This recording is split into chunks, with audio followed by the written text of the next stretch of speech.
Hello and welcome to the Element Duos Finals. I'm here with my partner in crime, Man of Class, on the desk. How are you doing today, my friend? I was looking the wrong way, but I'm doing very brilliant, OSK. No, it's going to be a wonderful one. Got the playoffs finals of the duos tournament. We've been working towards it all month.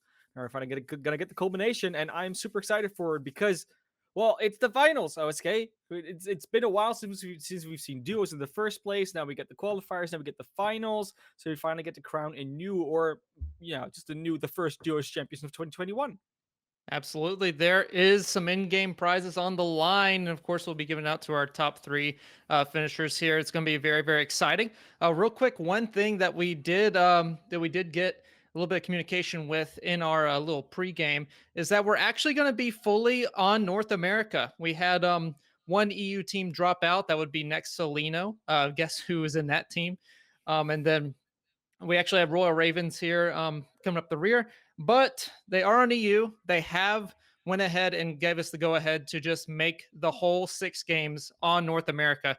So if you're ever wondering if EU or Europe is going to play a factor in this, only for Team Royal Ravens. Everybody else will be on their home server. So I think we're going to see a lot of high octane action, even going into our second half for some of our top teams here. Yeah, for sure. It's a bit of a change up from what we're used to, but then again, it actually does make a difference. We do see that switching to that EU server makes different teams do well. It's not always a real big deal, but there's definitely some units that struggle throughout the day. But that being said, that's all gone. So we get a consistency. We can keep talking about the same thing that we always do, and throughout both halves, which is really helpful because it's just an extra factor that we have to take out, that we can take out of consideration, that we don't have to worry about. Yeah, absolutely. And I'll just go ahead and start naming off some of our teams that have qualified for the finals. We get them all here. The first one that we're going to be talking about, this is Steve Bfowl underscore SB. We have a sub in with Tfowl with Death underscore SB. So definitely a lot of action being expected from that team. That is your first place favorite to win. You also have Praise the Sun with Solar Bear and Maju, Silent Kill with T Dark B and Majin. We have Colt Levin with Cozy and Meba. Beautiful, beautiful duo there. I've been expecting some big things from them today. Runic Dream with Elpadog and Cam Sucks. We have G3 with Megaverse and Chaos. And we have World Tier with No Ace and Knack 3000 Man of Class. I'll let you round out the second half. Yeah, obviously we do have a lot of wonderful teams. There we go. Sorry. Yeah, no, it's Neck 3000. Like you said, World Tier. Cash is coming in with Casper and matches. Synonymous, it's your boy Ross and Crashy coming in. See if Crashy can repeat their performance for their third qualifier. Bega Mancer is coming in with Wonderful and a Level. Royal Ravens with Andorno, Pro Gamer 69, two wonderful players. Galaxy Tier, Lil Hustle and Brimer, Dork Apple, Dork and Gay Pineapples, and who's carrying who with WCW, Rykoda and Fluffy Nudes. And last but probably not least, Ouchers is Tired and OD Neurotic with Overdose. Absolutely. Definitely thanking their lucky stars for that dropout of Next Seleno to be able to make it into the finals. It's always nice to have even a chance to compete for that prize pool.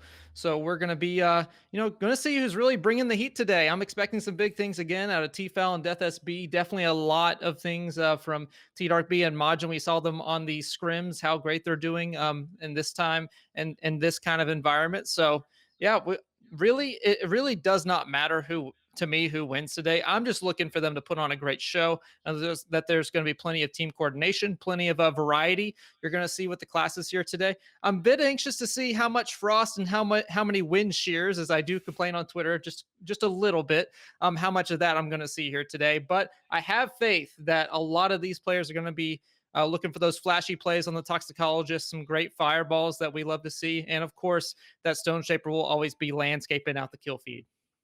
It very much is, and even though we already know that it's going to be buffed OSK, it's still already such a Mm. good class, and we're going to see the right players probably play that Megaverse, one of those players that we always go back to when we say great Stone Shaper plays. But there's more in the lobby that could definitely show them up. We're starting here on Cozy and Carousel, coming out here on their Colt 11 duo.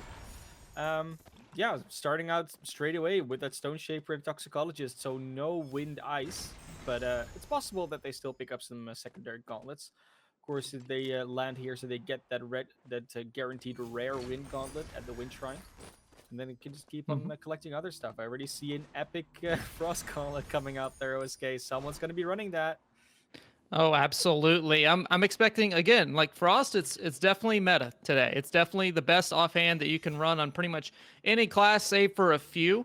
We're going to see it a lot today. I'm expecting to see it on quite a few hands, and definitely a lot of action in the kill feed as well. Already rounding out the kill feed, though, we have Cam taking out Dork and T-Dark B taking out Lay, both of those on the wind shears. So definitely be looking at that coming in, as well as we have Elpa Dog taking out Gay Pineapples with just the hand with the noodle. You love to see it. Again, hope they never change it from the kill feed. Love to see that nice little hand symbol. But yeah, we have plenty of rotations coming out from the Timber inside. We're hopping on over to what looks like G3. Chaos and Megaverse are taking over this Forgotten Cloister area. Beautiful for getting that epic loot early on. 4 epic chests here, along with plenty of loot density. They're going to be feeling pretty good. And of course, with the knowledge potions already flying high, Megaverse is going to have a lot of sorceries and rune charges. Got 5 on both, and then the rune charge on 4, because of course, usually use that one extra one to get around sometimes. Will definitely be stacked here, and G3 definitely a force to be reckoned with. We have a lot of teams that are a force to be reckoned with, though. I think if I have to make any predictions to actually get the full W here, I just won't be able to. Like, I can maybe check out the top 5, but in what order they actually finish, it's very hard to tell. Absolutely. Looks like we're going to be getting some action on one of our prominent content creators. We have Crashy with It's Your Boy Ross. 2 forces to be reckoned with, absolutely. Crashy actually surprised me in his qualifier 3 performance. Didn't expect him actually to finish in the top 5, but look at him. He's ranked number 9 in this top 15 for the finals. So, you know, whatever he's doing on that conduit class definitely seems to be working. It looks like he's going to be rocking the dynamic duo with Lightning and Wind. Beautiful shot coming out from No Waste, though, in Sawtooth Mountain, or rather, yeah, I do believe it is Sawtooth Mountain now. Looks like we have him and his partner, Knack 3000, actually towards Westmar. So there might be a bit of early action here. I'm not sure if that ping is pointing out a third party or if it's just where they want to rotate out towards, but we already have the Epic Lightning going towards Knack 3000. We have No Waste already showing his skill on the Frost. That'll only increase as he gets more and more rarity on that loot. And I want to point out his build here. Spell Slinger, not what we usually see. Looks like he is pocketing the wind shears, the wind gauntlet in the offhand. As we know, it is such a force to be reckoned with in the current meta. I would imagine he's going to be using it to get a quick exile once things are up close and personal. Yeah, for sure. It's the one you don't do any self-damage like you might do with fireballs. You don't have the charge up time and weird flicks you have to do with the Frost Gauntlet. That Wind Gauntlet just... It's really so helpful for the execution, because it's a lot more forgiving in the way that you have to hit. And like I said, not self-damaging. Now, we'll see whether Brimer and Lil Hustle going to be able to actually find some opponents to take down. Because so far, they've just been looting and walking around the map a little bit, and that's fine. You know, if you're in the zone, you can definitely go for more loot. But I think they spotted some sorceries going on over there in the northeast. I'm going to go straight away, check out what that's about. Maybe they can get some damage in OSK, because that would be nice. It's not only about those placements, after all. Yeah, I'm going to be so bold as to say that was actually the team engaging onto World Tier. So how fitting is it that we have World Tier and Galaxy Tier facing off each other that early on? Now, you love to see that kind of storyline develop. Maybe it'll actually amount to something. But for right now, there is no more action between those two teams. Looks like we're over on to looks like Catches. This is Casper going to get ignited down by Megaverse. So G3 definitely taking the early advantage onto this team here. Matches, though, definitely not someone to shove off, not someone to you know, really fold in under the pressure. I say that, but as we see, Matches already getting so low of health. Megaverse and Chaos, such a dynamic duo to deal with, and it looks like Matches is going to go down. Megaverse taking both of those last hits, and that is feeling pretty good. 2 exiles already and looking for more. It's very understandable. You go down to those 2 and you're on your own. I mean, in a duo you maybe have some chance, but it's just a very powerful squad. We see No Ace and Knack 3000 able to take out another opponent over here. It might be a thirst kill. Knack 3000 not going to be able to help out with that one, because he's in a duel of his own, and it's actually going to be No Ace having to fly away in order to not get burned down by a third party, because that's definitely coming in on that one. I'll tell you what, it makes you think that is most definitely a random player chase 2d2. You have to think, is that more of a distraction or is that more to round out your kill feed? You almost can't tell sometimes, but you see No Ways getting distracted by that duo there in the distance and actually getting tagged quite a bit by him. That's a nice little frost coming, and also to Knack 3000 as well. Beautiful outbreak. Cozy is going to take the disruption. Now we have Knack 3000 here kind of on an island by himself. Going to try to defend the Thirst, but I don't think it'll happen. It looks like it will. That will be the exile coming from Cozy onto No Ways, and Team CL taking a huge early advantage here over what looks to be Worlds here. Yeah, Knack 3000 might actually come back here, try to get some revenge, but also has to be careful. If you're on your own, you have no duo anymore, try to get placements done. Try to get some chip damage in, mostly from a third-party position. Don't draw any attention to yourself. You can still get some points in while your teammate is indeed down and out for the round. Cozy and Carousel, though, in a pretty good spot. They've had some exiles here and there, moving around the map quite quickly. And of course, if you're a Toxicologist and you have that Shadow Step, you're going to be in a pretty good spot to get a lot of Outbreak damage gone. And we know how good Cozy is with this Toxicologist Frost build. He's seeing what they're going to do. He has spotted 1 or 2 members on the other side, immediately using the Shadow Step in order to get that Outbreak damage on this player. Can't quite get the follow-up, but it's a beautiful Iceland that is now stuck in a Fire Nado and is to try and follow this one up. It's not going to be that easy because, of course, he's getting fired by the other teammate, meaning that Cozy won't actually be able to get any damage on the one that he had already put low. But they're just going to try and retreat into the Spellstorm as to not be chased down by Cozy and Carousel. It's a bit of a soft reset. They're trying to find the angle. They're trying to find a place where they can actually fight this duo while they're not running away. But of course, they are going to be running away until they're healed back up and have reset themselves. So all they can do right now is take this high ground, maybe take some pot shots.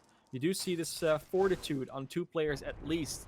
You're going to be seeing it come out a little bit more later on, most likely. It's always about proccing that one first without a hard ability, and then making sure you can do the burst damage after. Because imagine if you put that hard wombo combo out and all they can do is break your fortitude.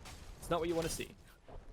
Definitely not what you want to see. I do want to point out, though, we did call out Colt Levin with their team earlier on as being Cozy and Meba, and that still is the case. Carousel is Meba. Just those of you that are watching that might be a little confused while we're watching. But in any case, looks like they are pushing the advantage quite well. It doesn't look like he will be able to get the disruption on his earlier engagement earlier on, but as we see, they are doing a great job rotating around the Hope's End area. Actually, a bit of a unique circle. You don't see a whole lot of Western circles come out, but I am glad that we get to see it for competition. Definitely a nice sight to see. We have T-Foul and Death SB, though. Actually haven't seen quite a lot of them in the kill feed quite yet. Trying to land a little Frost. It is pretty hard to go ahead and try to get any sort of damage on that way. The trajectory is quite difficult, but he is doing a good job of taking this dominant position. This high ground is definitely one of the most favored places in the current zone. Trying to get an opponent as they are coming into the zone, but it is again very, very difficult. The distance on there just proving a little bit too great for T-Foul for right now. Looks like they will be rotating off. That zone is closing, so it will be more towards the Westmar side of things that this zone will be rotating. It does look like there's a limited player number that are actually picking up the exiles in this lobby right now. Do see Crash and it's your boy Ross finally starting to get some exiles as well in the exile feed. It's always good to see. Get some points up for those two. But the lobby's been thinning out relatively quickly. We're seeing the teams now culminate towards a very small circle. We need 17 players for this next one. It's insane to think that that would actually be the count. But of course, T-Foul and Death will actually run into another squad over here. A little bit of a battle for the high ground. And T-Foul does just feel the need to give up. Doesn't want to spend all that mobility, all those resources to get up there just to be blasted off straight away. Gonna be seeing these ice lances on range. It looks to be a third-party attempt from Crashy and It's Your Boy Ross. They're doing a pretty good job actually getting in there. Crashy already really close. It's Your Boy Ross just comes from the side with a toxic spray, immediately gets the player out of there. Through the trees, hits the ice lands. I mean, I guess tracking or something? I don't know. Just randomly shoots. He knows there's players there because he can see all the effects happening. Just hits that one. Maybe he's gonna go for another one. Look, I'm not gonna call hacks just yet, OSA. Let's see what he does first. But it's your boy Ross just trying to figure out what Sojiro is going to do here. Tries to get closer with these toxic slaps. Of course, doesn't have another gauntlet, no spell slinger on their side. He's fighting against the Stone Shaper, so getting close can be tricky sometimes. For both Crashy and It's Your Boy Ross just chasing down these players, chasing down these low health targets, finishing off more and more, getting these exile and damage numbers up as much as they can before these final circles hit, because the player count is definitely dwindling right now. We're on 13. This circle is closing once again, and this will be a relatively small zone for that player count. I will say I am very impressed at how they maneuvered through that situation. There's plenty of opportunities to get third party when you're traveling like that throughout that area of Westmar, but Crashy and It's a Boy Ross handling like absolute champs. You love to see the confidence come out. You love to see the tags with the extra damage that they are seeming to get. Not really any great points as far as exiles go, but every little bit counts in a competition like this. And if this is any indicator, I'd say that they're going to have a good day today.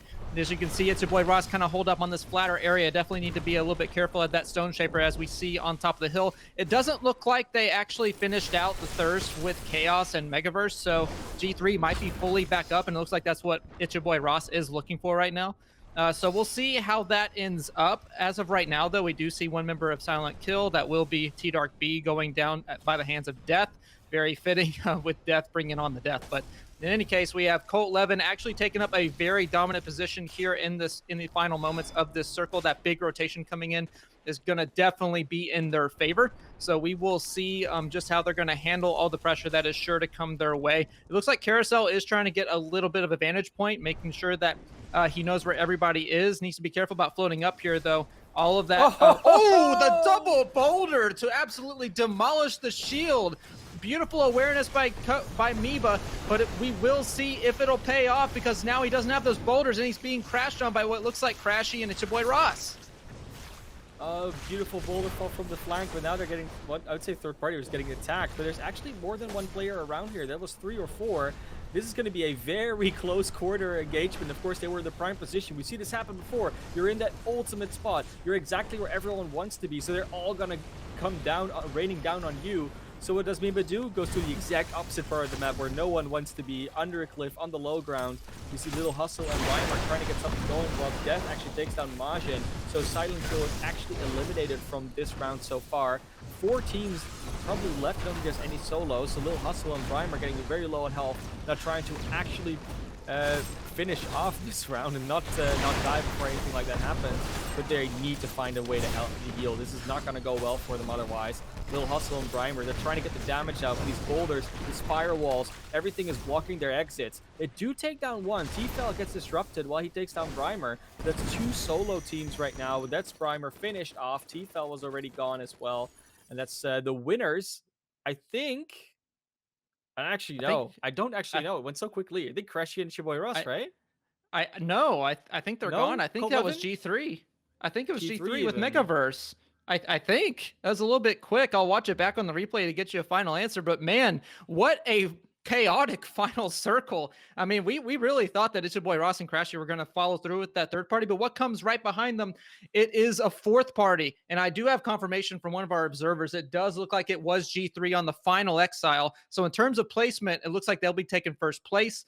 Second place, it's really hard to see. I think it was Galaxy tier with Lil Hustle and Brimer that actually took second. Third would have gone to T-Foul and Death. But my goodness, what an absolute mix up on that final circle to give us these crazy placements. But well done from everyone there who was able to navigate through that, because I definitely was having a hard time tracking that through. Yeah, it was there was so much going on. I mean, it's not a fault of our observers. Of course, they also have a limited amount of control over who they spectate. But because we kept on seeing these players that were down and out below where the action was really taking place, it's really hard for us to follow what's going on. Like even with the exile feat there, it doesn't give you the full picture. So maybe we're gonna get another one of those late circles and we actually have the right players to spectate. Once again, definitely not at all something against our observers. Are doing a great job, Dukta Oh and no, Stropha once definitely not. again on the cams. But it's one of those unfortunate complications that comes in with the game still being in development in the state that it is right now. But Uh, that's okay, OSK. yeah. We're getting to a place where it's getting more and more able for us to follow things, where we can tell you a lot more about what's happening. So maybe we get replays at some point or something like that, and we can actually properly break down what happened there. I'll tell you what, I watched a lot of anime in my time, and one of these things that it's almost like that Madara meme when he has his Sharingan, he's like looking just left and right and up and down all over the place, trying to figure Yeah. out who finished out first, and I'm trying to figure out where exactly all the action is. All these players out here are just absolutely goaded for taking on that chaos and just making do with what they got. But I would have to imagine the exile and the damage has to be pretty even between a lot of these teams. I know I saw Megaverse and Chaos really racking up the XL count there at the very end, as well as TFL. So I would be very, very interested to kind of take a look at those scores. And speaking of scores, if you'd like to see just how these teams are doing, you can type in exclamation Discord into the Twitch chat and then get yourself over to our Discord. Type in exclamation scores. We'll have a bot command come up for you with our brand new technology courtesy of our beautiful community. So thank you guys so much for your continued support. We have game 2 coming right around the corner. Looks like we found the lobby and we'll be dropping in here soon.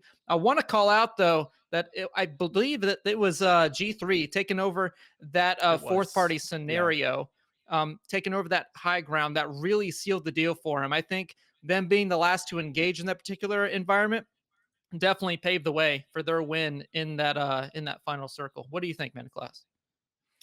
I think that's a fair assumption. Like I said, I do think that the Colt Levin was in a great spot there. For instance, they were already sitting. It wasn't Colt Levin that was sitting there. Who was sitting there again? So yeah, I'm already losing track of who was where.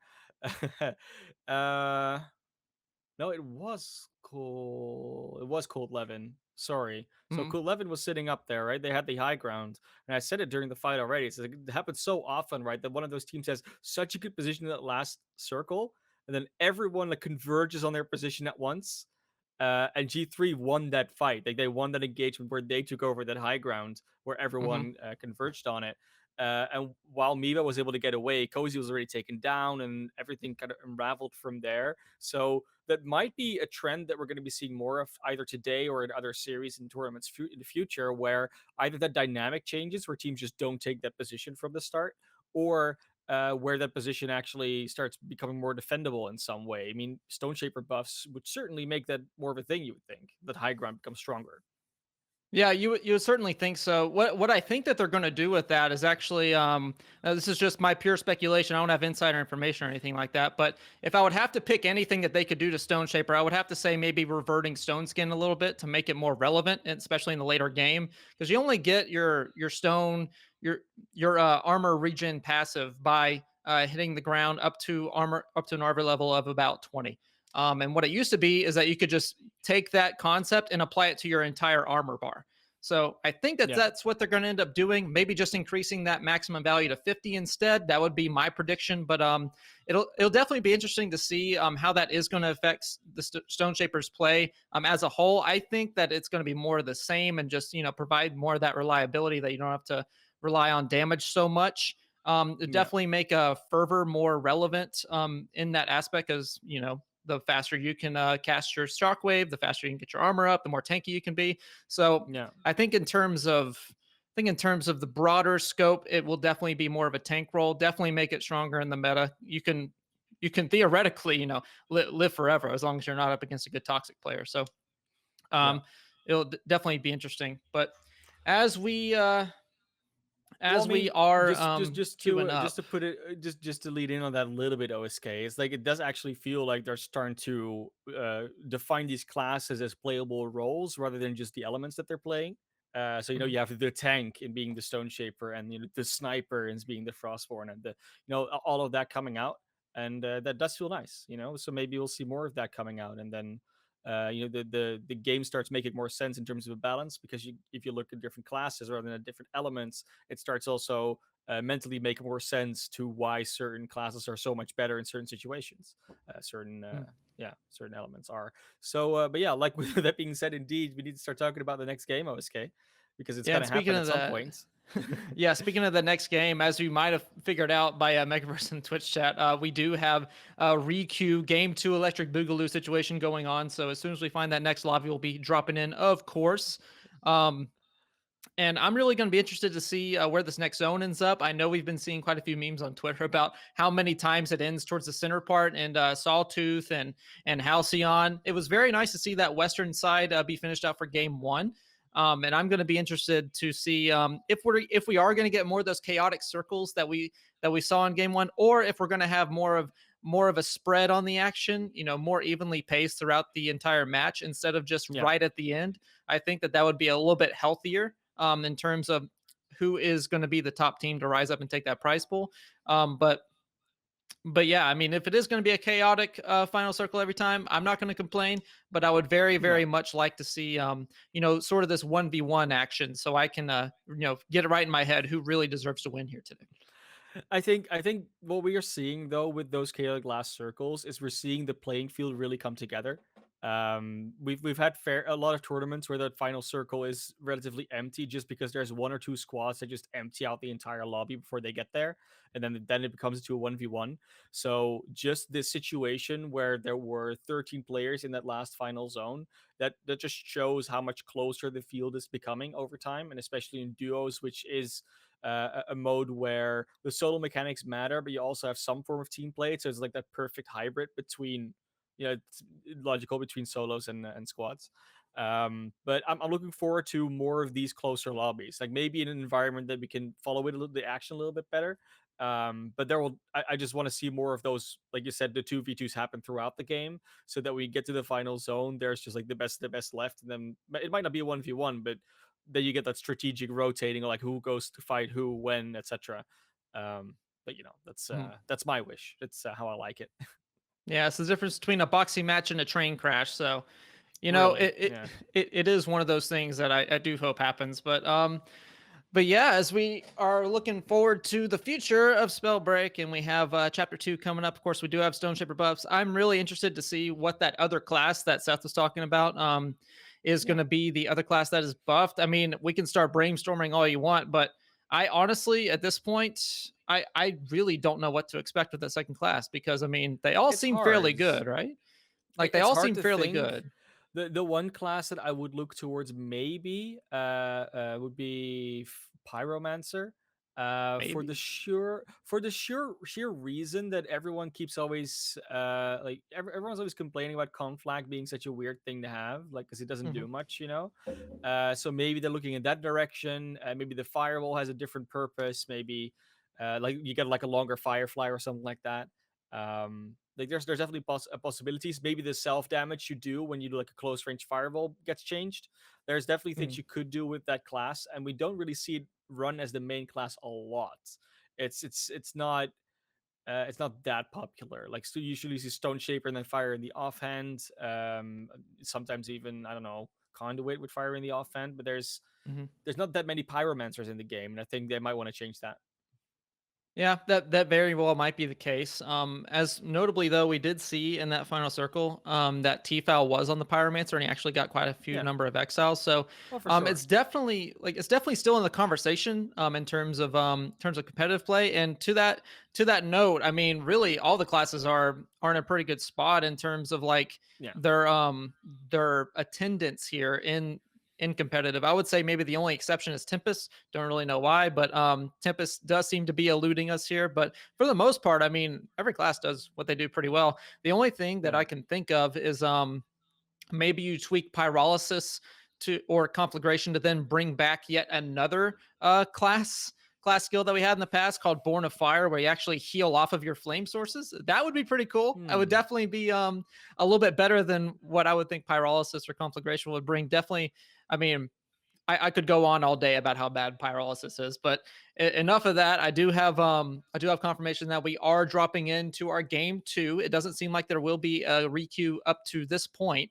So as we start transitioning in, hopefully we'll see some of that early action that we come to love for Spellbreak. Yeah, I'm definitely looking forward to all that action coming, and I just want to get into a game. Like, I don't know if we have had a second requeue. I just want to get in. At this point, it's taken a while, but I think we're good to almost be there. Honestly, I don't think it's going to be taking too much longer. That being said, I mean, any teams that have really surprised me so far, I don't know. I'm thinking about that, right? Like, I look at the team list, like, oh, these guys did well, or these guys are doing better than I was maybe expecting. I don't think that's really the case. Like I said, I really think this playing field is so close that we might not really get that standout winner. G3 was doing, I think, a little bit better than everyone else in that first game, but it's only game one. Like, there's so much Spellbreak still left to be played that it's hard to say that they're really already a class on themselves. And you see already Cozy getting an exile right there in the beginning together with Miba, so they're already up right now. No Ace Mega first. Like, there's so much going on from the get-go. Yeah, absolutely. I was going to just call out Megaverse. They're already picking up 2 exiles. Definitely a big early engagement for them. Just building off of their advantage that they took in game 1 off of that placement, as well as a fair number of exiles. I mean, it can only help.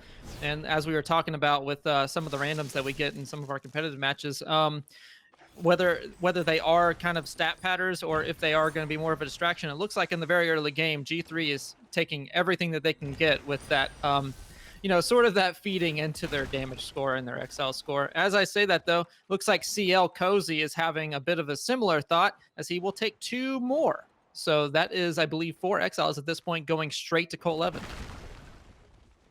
Looks like it. And right now, that's I mean, it's obviously good to see them start off well. And what we do see a lot of the time is teams going very aggro or doing a lot of it on the early game, and all of a sudden they get taken out, but they still get a very decent score on their board, even though the placement isn't amazing because of all those exiles and damage. And Colt Levin is already on a great start. Like, even if they get taken out in, like, I don't know, the 10th place, they still get a fair amount of score, most likely, if they keep this trend up. See some fireballs coming towards Slamrocks over here. Maybe getting third-partied, or at least attacked by another squad. It looks like they're just going to be running away to the next loot spot. Let's take a little armor shard, and they're going to be good. As we speak about the Devil, though, there's T-Foul on his Conduit build, together with Death on the Toxicologist. They're being shot at by some Frost Lances, but so far they're just going to be able to slowly approach over the bridge. There is a squad here, maybe even 2, and they're fighting. This is a third-party opportunity here for T-Foul, just zipping and zapping people from a range. Zip and zap and hipping and happen and trying to get all the way closer to them, but they keep running away. They're moving the fight away from them. T-Foul and Death gonna have to come after them. I like this skin, by the way. Can I just say that? Just with the cape, it just makes it really look like a super villain type of thing, and it really fits that Conduit class. Just love it. It's funny. It's almost like the cape gets bigger as you're flying through the air. It's like it expands. Right? It's like the ultimate. Like if you were Count Dracula, right, and you were just to bring your cape in front of your face and just make it the most menacing look you can. That's the kind of the vibe I get from this outfit. But as T-Foul is working to get his first exile, I do see that Colt Levin actually did end up getting 2 more. So they are up to 6 total exiles already, and it's still 26 players left in the lobby. They could be having a huge game. T-Foul on the Masterful Tracking, taking out Knack 3000 of Team World Tier, though. It looks like there might be a bit of loot denial. Oh, it actually works on the orb. I love seeing this tech. I love seeing this. I saw this on Twitter not too long ago, and that is such an interesting little thing. You catch them with the fake that they're going to go in the fracture, and then you just get the little float up to reposition your orb. You love to see it. But as they are rotating off to a bit of high ground, trying to get a better vantage point, it doesn't look like they'll be able to thirst right off the get-go. We have Crashy and It's Your Boy Ross here in what looks like the western side of the map towards Banehelm, and they are really working hard for this one. Crashy gonna get the pickup onto Maju PTS. Maju out of that game right now. Crashy and It's Your Boy Ross once again off to a decent start.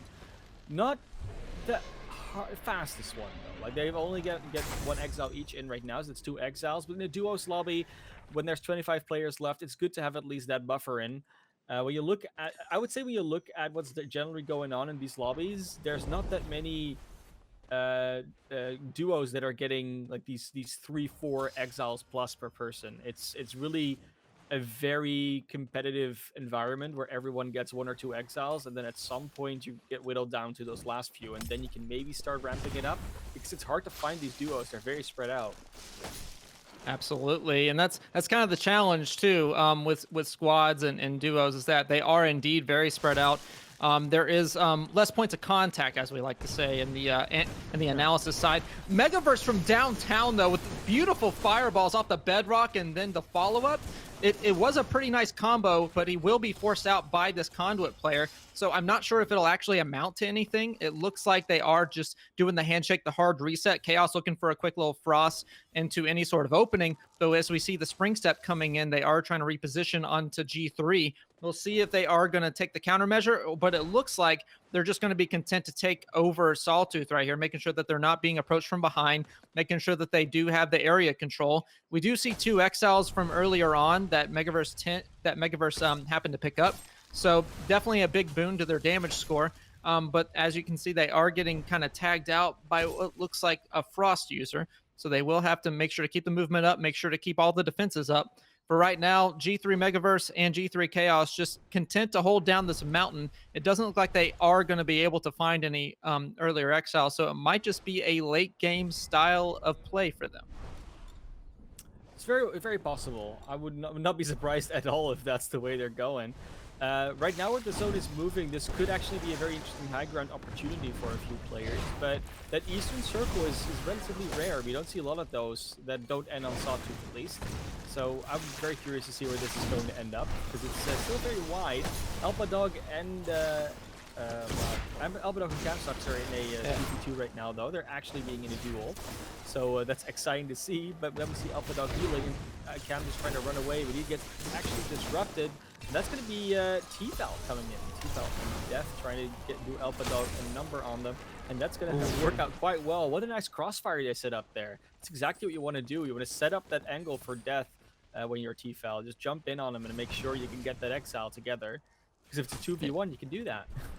Yeah, absolutely. And it looks like T-Foul and Death have actually swapped over to their meta classes. We have Death on Toxicologist, and then we have T-Foul on the Conduit. Definitely a very deadly combination between those two.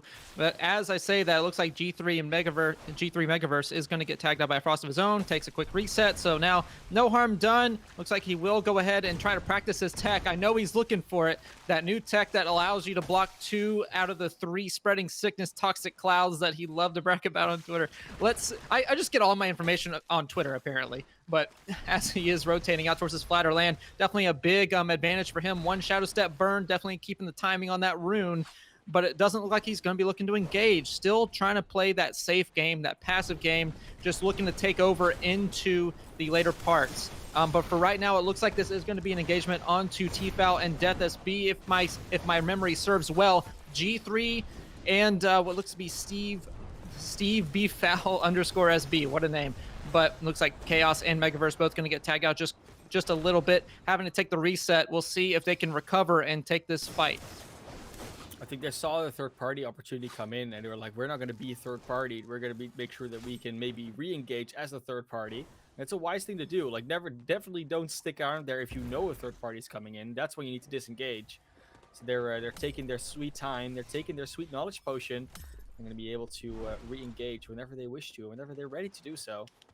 Megaverse and Chaos have definitely been doing very well already. They've already won 1 game, got some exiles on the board already, so they are good to go for those final zones and just get another win out.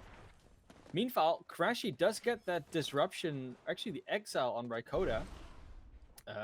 And yeah, they're going to be able to try and continue this entire thing, because Crashy and It's Your Boy Ross, I mean, they did very well in the last game, but they can do a little bit better, get that higher placement going.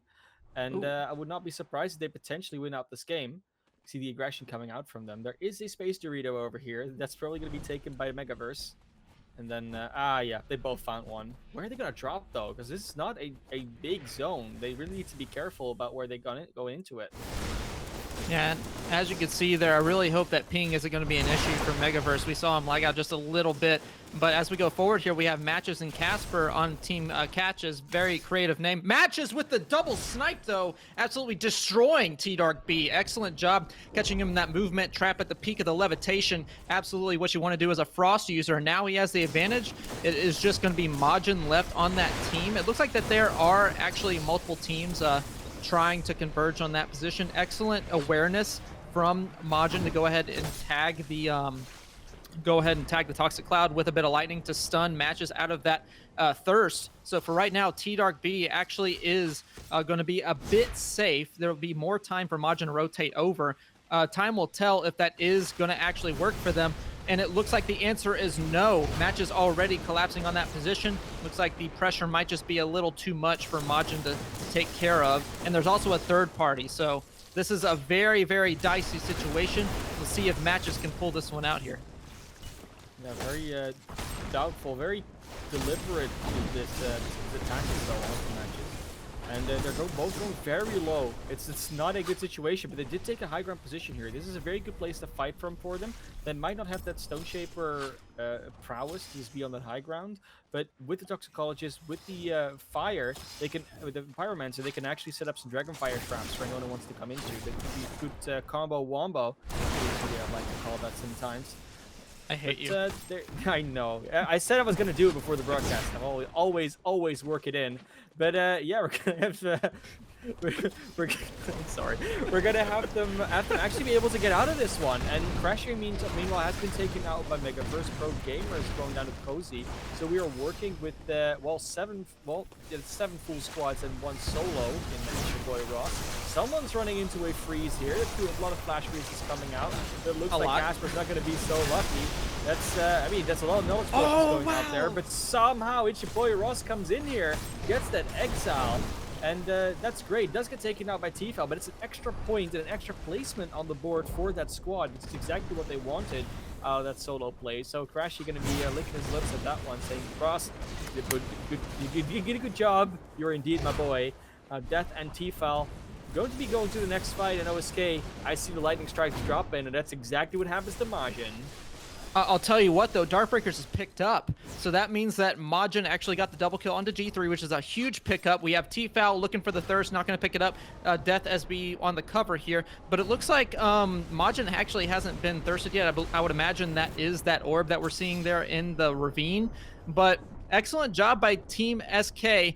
Majin with the heads-up play to shock that Toss a Cloud actually did pay off in the long run. So just goes to show every little bit of advantage that you can grab should pay out dividends for you. Looks like Death SB, though, spotting out a lone player. We'll see who exactly it is. It is a Toxicologist, so I do not believe that it is Darkbreakers. Tends to be on the Stone Shaper. Going to spot this one out in the corner, though. Going to force him out of his little hidey hole and try to get a little slap of Outbreak. We'll see if it actually pans out for him. Fortitude is still online. Never mind, it is slapped off. Death SB still keeping the health very healthy, though, but he is caught out in the zone. Oh, 4 HP. Barely lasts out there. Tfal by the skin of his teeth as well, but they are both, Death is doing a great job of getting that reset off. Tfal, though, is down. We'll see if there will be a thirst, but Death barely living now, looking to just hide away, making sure that it is safe to pick up his teammate. Definitely going to be a bit of a dicey situation for right now, though. We have Wonderful and we have Level taking over the high ground. Level and Wonderful going to be in a great place to do this. Beautiful Ice Lance already hits. They're going to be going into this one with a nice Toxic Cloud that actually gives a really good place. See some resources he could use. Get some health potions out of that one. Level kind of need armor shards though. He didn't really need those health potions. Barely gets ticked out though. There's a thirst maybe coming in here, but that's actually Level being able to react to that. A few more toxic stuff to do it, but Level is on 1 HP, an actual 1 HP. We call out sometimes the game's like he's won. He's actually won this time around. Level gets away with that one, healing a little bit, but it's still very low though. The healing hasn't quite kicked in. This is a 2v2 to finish it off. And Level, you need to be really careful because Wonderful is already taken out, and Cozy and Miba will take away that one. The 2v1 ends up winning it out, and what a finish that was. Team CL, Cozy, and Miba just having an absolute dominant performance here. We saw earlier on that they did get those 6 exiles very early on, and then they just carried that momentum forward as the game went on and actually finished out in first. So I would have to imagine they are going to be your front runners going forward. But my goodness, what a great effort from Level and Wonderful. Level actually doing a bit of an off-meta build on that focus mana with the Fortitude and Thirsty. Not something that we see a whole lot of, just due to the fact that ice tends to get you frozen, even if you are a Frostborn. So definitely a great job to use his tool with Icicle to eliminate that need for mana at that full charge. Ice Prism to get even more damage mods onto your absolutely dominant Frost Gauntlet. I mean, it was a very, very good effort. Just didn't manage to seal out the deal with Wonderful. But again, great job to Team CL to pick up the absolute dominant dub on that one. Yeah, great one. I mean, all those points will add up beautifully to a nice score. Probably the highest score we've had so far, even though Yeah. G3 did good last game. But yeah, I mean, one more game before halftime. We're going to start seeing some more scores actually culminate into a potential top five that we can actually talk about before like the chaos is going to start to settle a little bit, most likely. But it's going to take a little bit more. And we still have a very little idea of who's actually going to come out on top because of the performance that all these teams are having. And the same teams keep ending up in these like last 5, 6 team situations. So it's really, I wouldn't say it's going to be luck on a draw, but it's really going to come down to those last few games most likely to really see who's coming out on top and who shakes out that entire top five. Yeah, absolutely. And just a reminder of what these contestants are playing for our prize pool. First place going to take home 2 Warlock chapter packs with the Epic Games code and 2 Nightshade codes as well. Second place taking home 4 Spellslinger chapter packs. That is that was one with 2,500 gold with the steely-eyed Spellslinger, if I remember Yeah, correctly, with the giant correct. square hat. And then you have third place taking home 2 Spellslinger packs with 2 Nightshade codes. So definitely Yeah. some interesting and great outfits to be picked up here. A lot of gold on the table. So definitely get to spend it on the next chapter pass and all the outfits that come with that. So that is Yeah. going to be a big pickup by whoever takes home first. Again, CL and G3 definitely making some great progress to make that a reality, as well as Tfal and Death on Steve. I believe it's I have to relook at that. Steve B Fowl underscore SB. What a name. But anyway, definitely making some good progress to take home that first place prize. And it is a pretty good prize if I do say so myself. That in-game gold is huge. Yeah, it's really huge, and of course, like you said, next chapter passes, outfits, a lot of what you can do with that. And there have been a few good items like added to the store lately. You know, that last little thing we got. It's um, it's mostly interesting to me to see what's going to go on with the next chapter, of course, which I think a lot of people are looking forward to. But if I would get that warlock pack, you know, you already get the warlock outfit itself, that whole set. You get a few more gold pieces. I don't know, like there's so many outfits right now, SK. I really cannot pick which one I would go for if I had to pick Uh, any. Yeah, man, there are so many outfits. I'll tell you what, I picked this one up earlier on. I'm just sticking with Ethereal Assassin. It's the female blindfolded one that's pretty much all white and has blonde hair. That's my preferred one. So I already have the outfit I want. You guys can have the rest. I'll be keeping the money in my wallet for right now. But yeah, there are plenty of outfits to choose from if you are someone who is big on outfits and you know, your own expression as to how exactly you want to look and how you want to feel going in the game. Definitely a lot of options for that. It looks like that we are going to go ahead and get queued up in a lobby. We'll see if that will stick through. Um, and yeah, getting into game three very, very soon. I will go ahead and call out one more time. Big shout outs to Team Royal Ravens, the only EU team on our roster for here today. They actually Yeah, went ahead and gave the go ahead basically to make all 6 games NA since all the rest of the teams were that way. So big shout outs to them. They're playing at a huge disadvantage on that ping. And I again can't thank them enough and can't commend them enough for playing at a disadvantage to make it better for the other 14 teams. So big shout outs to them. Big thank you. yeah, for sure. It's great to get that coming in because it just gives the consistency a little bit more of a thing. You know, we always talk about competitive integrity and minimizing the number of RNG elements that are associated with a game like this, and that just helps us giving even more of a consistency out there. It's good. It's good for everybody. It's a nice experience, and we don't have to worry about like lobbies emptying out or queues not working. It's going to be same all night long. No one has to worry about anything. So, OSK, when we look at game three, we've had two different winners so far. Are we going to get a third one? It's very very possible. Like I said, Tfal and Death are definitely putting up the exiles. I guess, only time will tell if they're actually going to finish one out. T Dark B and Majin had some great team play in that last circle. Majin able to save T Dark B there at his time of need. Great coordination to move his orb just slightly closer to that toxic cloud so that they can stun matches off of the thirst. So there's definitely some potential for them as well. I have yet to see something big coming out from Solar Bear and Maju, so I'm hoping that Yeah. storyline will change. I'm also looking for Issa Boy Ross and Crashly to have their big breakout game. It seems like they come so close to greatness, and then there's always that third party right behind them. So Just I'm a really hoping, little yeah, bit too early. Yeah. yeah. And of course, this game they were struggling a little bit since Crashy went down that early. So it's your boy Ross had to finish it out themselves. They get that extra exile and a lot of damage in here and there, but it's indeed not where you want to finish. Like you want to finish way higher to top three, preferably, maybe even first place if you can. And I mean, we're talking about a situation where we can still throw away a game or two. So it's still in that place where even though you haven't had the greatest, like the most amazing first two games, you can still, if you have like four really good ones after that, it kind of cancels out. You're going to be fine. The Megaverse using some Hmm. movement tech, just being cheeky about his Stone Shaper usage. Oh Doesn't my. want to get sniped out of the air. That's Um, exactly what you want to do.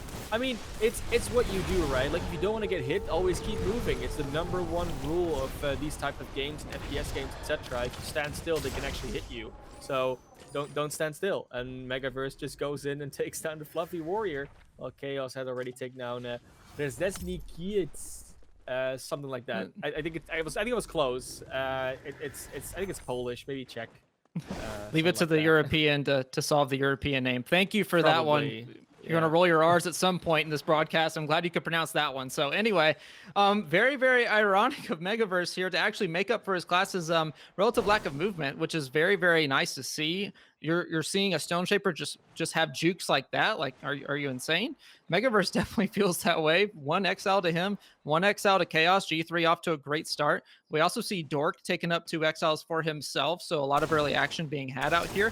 It looks like they are going to run into a little bit of engagement onto Forgotten Cloister, actually getting spotted out. That is a very, very keen eye on that conduit to be able to spot that one out the way that they did. Looks like Megaverse is just waiting for them to make a mistake at this point and seeing if they're going to try to rotate up this mountain, just lying in wait. Dark B and Majin though under a bit of early pressure, definitely not the situation they want to be in. Common gauntlet only for Darkbreakers and what looks to be a Shadow Step user. Definitely no outbreak quite yet for the Toxic Gauntlet. We'll have to wait until zone number 3 for that one. But for right now, Darkbreaker's taking a little bit of time to get a quick little reset off. Corrosion will take down that armor. But for right now, he is relatively safe. Majin already getting the full reset off as well. So there will be some follow-up pressure coming up from his teammate. We'll see if they can convert that into an early XL. It's very possible that they'll be able to, but yeah, I mean, you need to find the players first to be able to do that. Jagerverse, meanwhile, disrupts Slamrox. So once again, Slamrox taking an early exit. Potentially, it's not an exile just yet. It's just a disruption.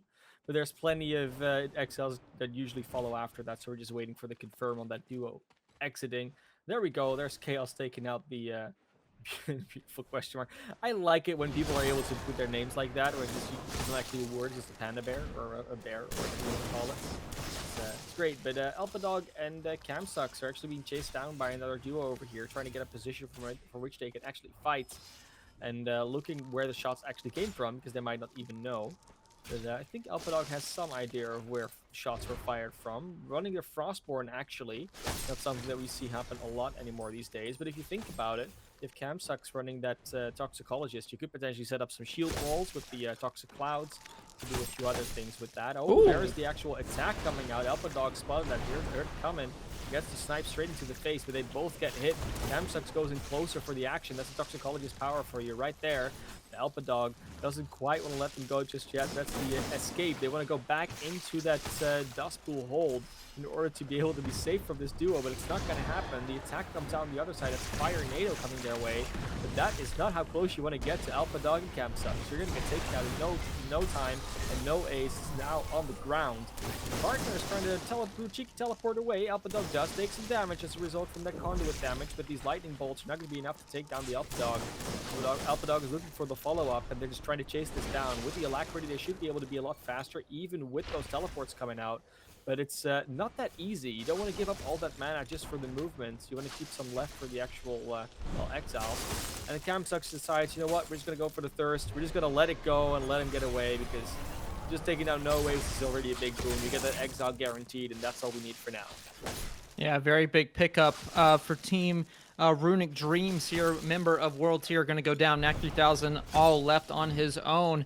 As valiant of an effort as that was, it is tough taking a 2v1. So Elpadog going to seal out the Exile, and it looks like he'll be looking pretty good on Dust Bowl side of things. Megaverse, though, getting shot out by Death_SB on the Toxicologist build with the Frost offhand. We'll see if Chaos can make himself worth his salt here.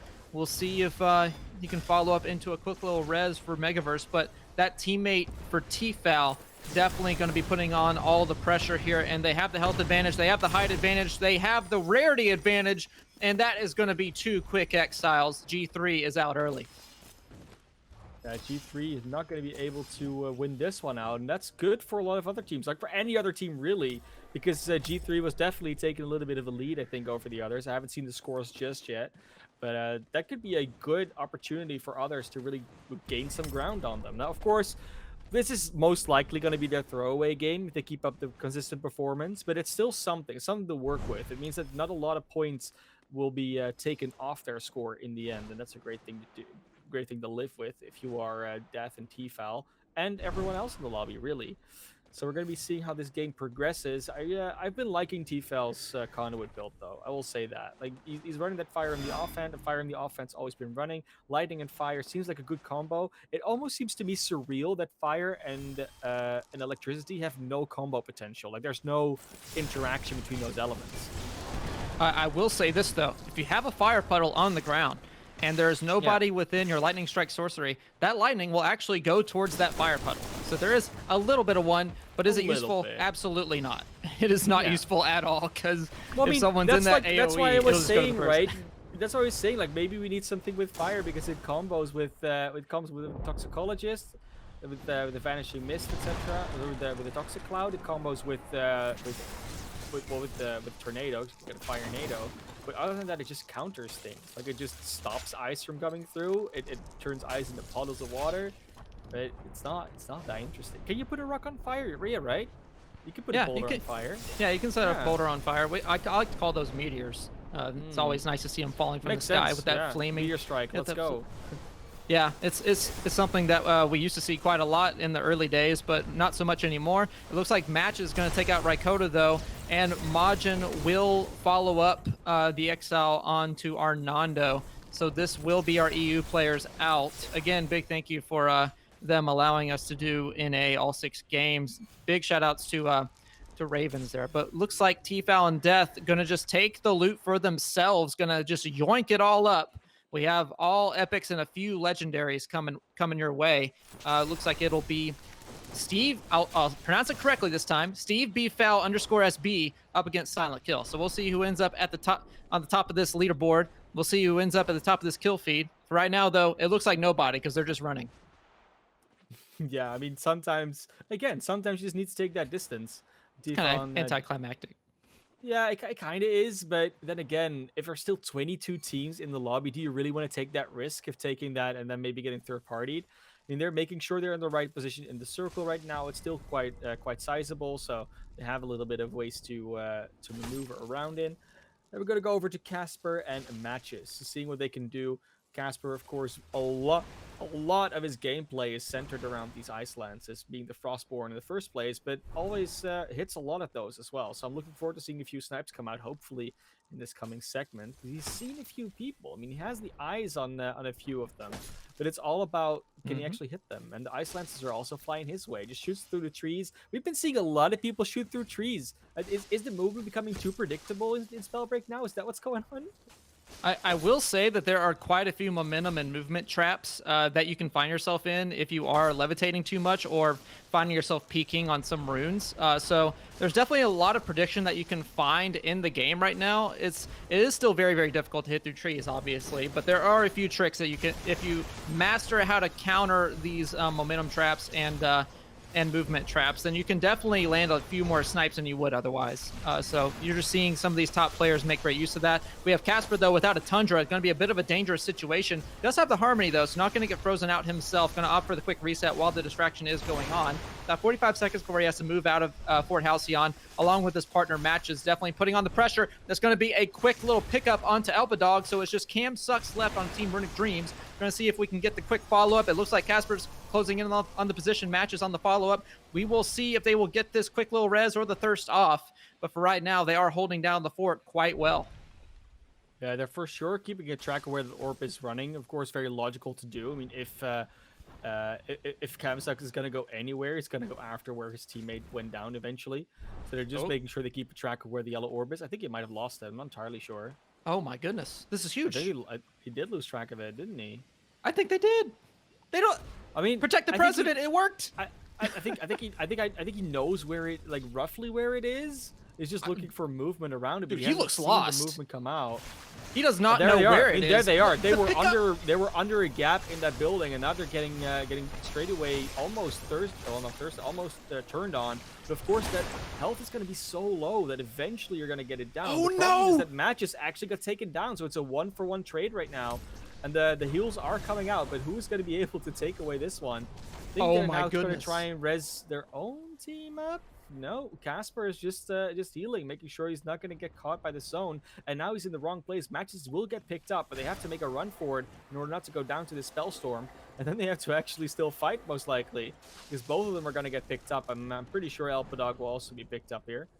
If And they get out of this, they will. I Sorry. mean, both the teams will get out of it. I think it's just that who gets out of it alive, and then who gets out of it, like who gets further, because both of them are in a very precarious spot in health and resources. When it comes to health and resources, you see Niba and Cozy come into this Halcyon area. I think they actually ran into potentially that same duo, but on the other side of things. That's a lot of damage coming out. The toxic sprays are going left and right, but there's still a player that has the fortitude on proc. There it finally goes, but that took a while. Haji and Solgar do take down the OD team, so Overdrive is not there anymore. And Cozy and Niba are taking a grunt of damage here. They're not really answering that much. Actually, Casper taking down Cozy. That is the they're at least taking down another squad. Thirst looks to be coming in as well. Niba is Niba disrupted? Yeah, no, he's not. It's actually Cozy that's disrupted, of course. Niba is looking to wait for his teammates to actually come to them to get the resurrect off. We're traveling to the next player to see who we're going to run into, because this is an exciting place where a lot of different players were picked up and taken down across the map. GT straight away onto their next opponents, but finally we do see Niba also go down, so that is the squad indeed eliminated, unfortunately for them.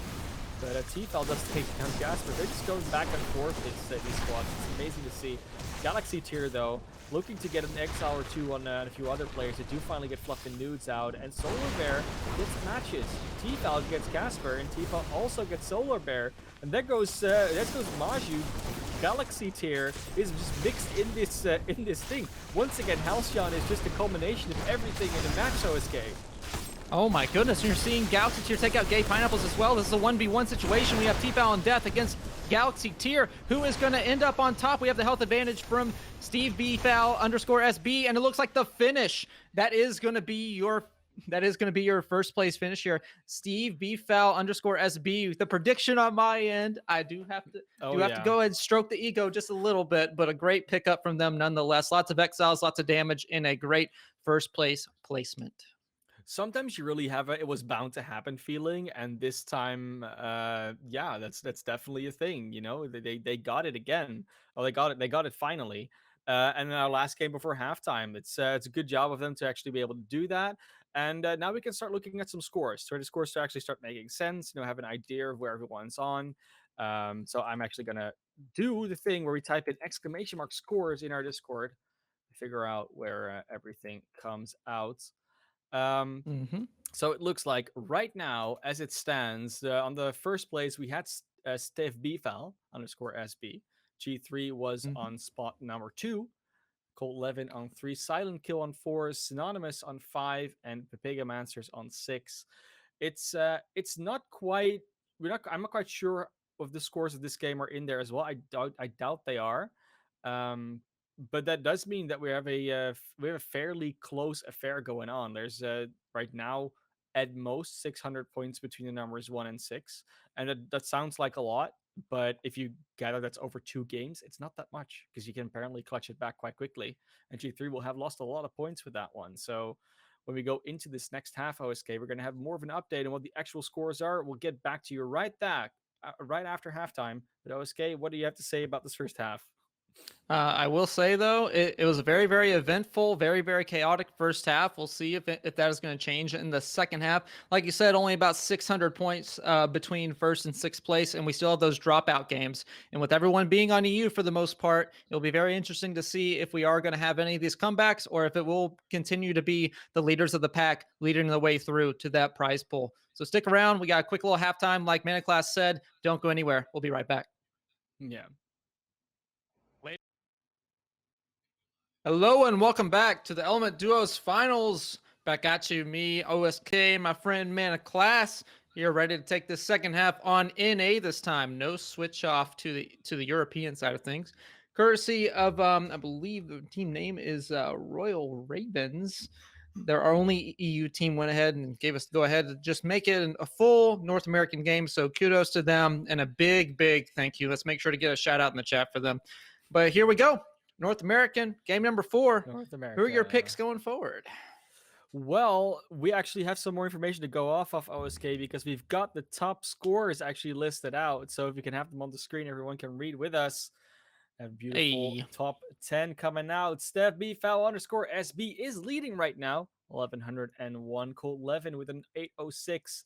G3 766. Silent Kill with a 655. And Synonymous 643 rounding out the top 5. And it's still pretty close together here, OSK. absolutely. When you factor in these drop-off games that we're still going to be having in this particular event, it is going to be a very, very interesting thing.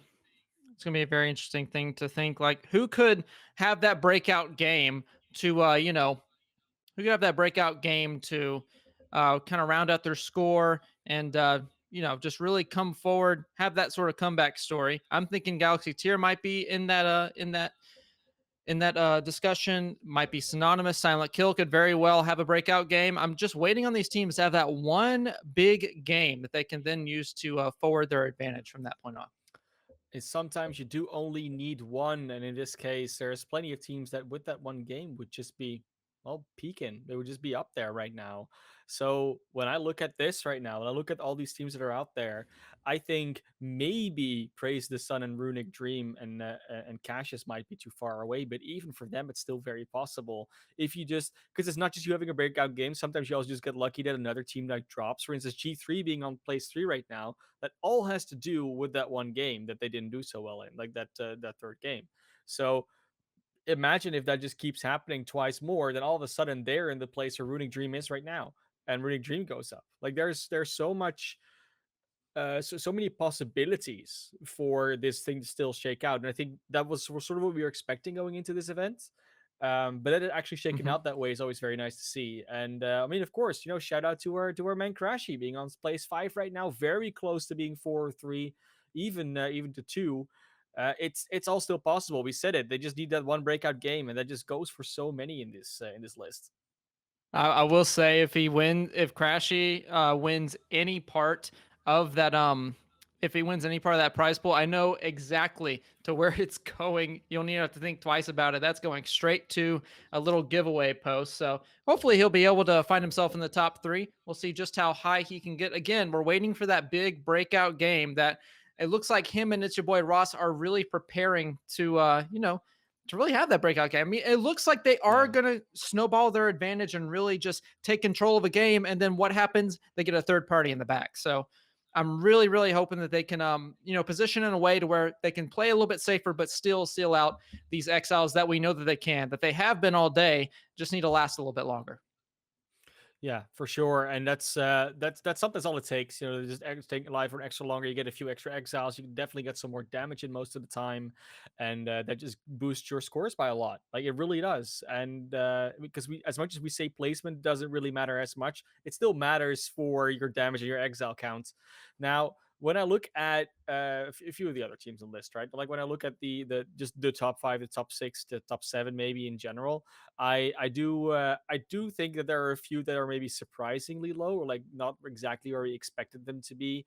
I look at teams like I just need to get my team list up back up. I just keep losing it.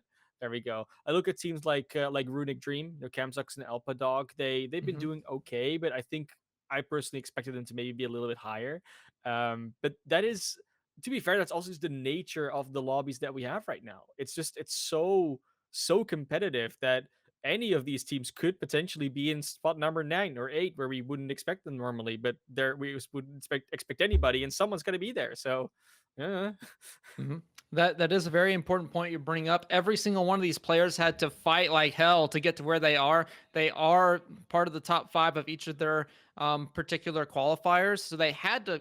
Again, they had to fight like hell to get up here. And it's these sort of concentrated lobbies where, yeah, you might have a team that finishes 14th or 15th or maybe even like 13th or whatever. But you have to keep that in context that this is the best of the best that we have. This is who has proven themselves to really rise above the ranks and even get to the finals. So take that lower placement with a grain of salt. All these players are giving it their all to really give us a great show, and of course to win these great prizes that we have for them. So as we're getting ready here, for game number 4, be dropping in here pretty soon. Looks like we have the lobby all figured out.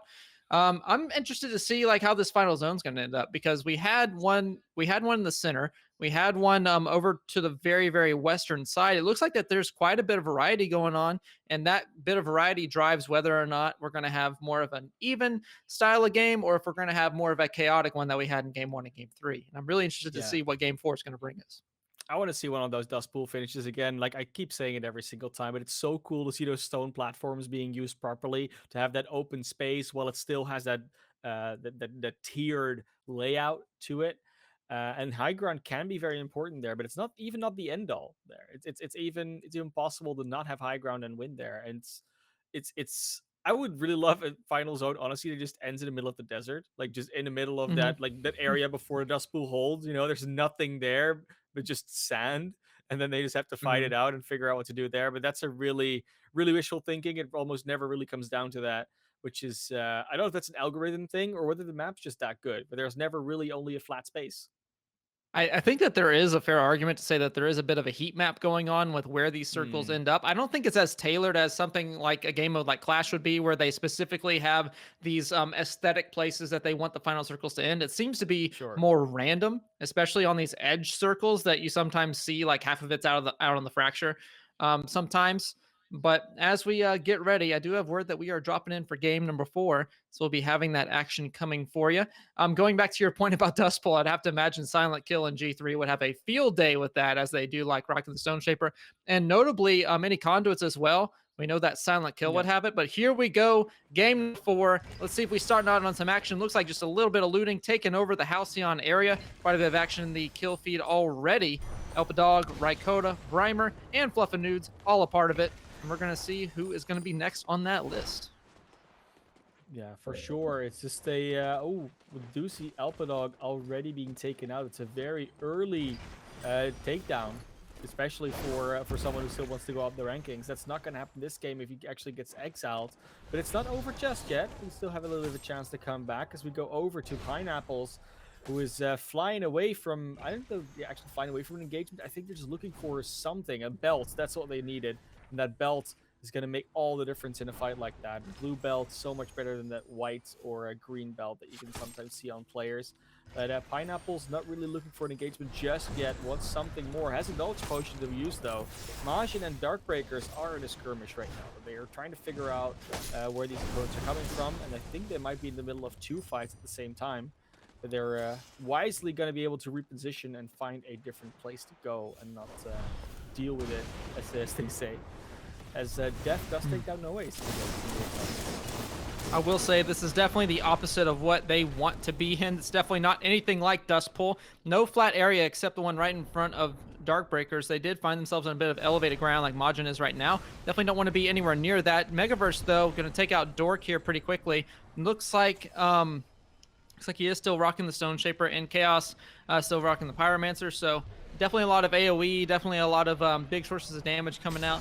We will see how it will pay off for them. But we have a member of World Tier, No Way, is going to be taken out by Death_SB. Chaos going to thirst out Dork. And we will see how this advantage snowballs. For right now, though, looks like Lowland, from the looks of it, is being taken over by G3. And we'll see just who is going to give them a challenge. This is going to be a good one. Of course, G3 not not on first place right now because of that one sort of meh game they had where they went down very early. But it's possible that they're of course just going to come back, make sure that they don't get another one of those games. Then it's just going to be their takeaway game. They can just get out of the standings. And G3, like I said, with Exiles on the board already, looking forward to getting some more done. Megaverse is very far ahead of where Chaos is right now. We see them do this a lot. Megaverse, of course, the brunt player on the foreground, the tanky Stone Shaper most of the time. We'll see if they're actually going to be able to do something here. Megaverse really putting up the tempo.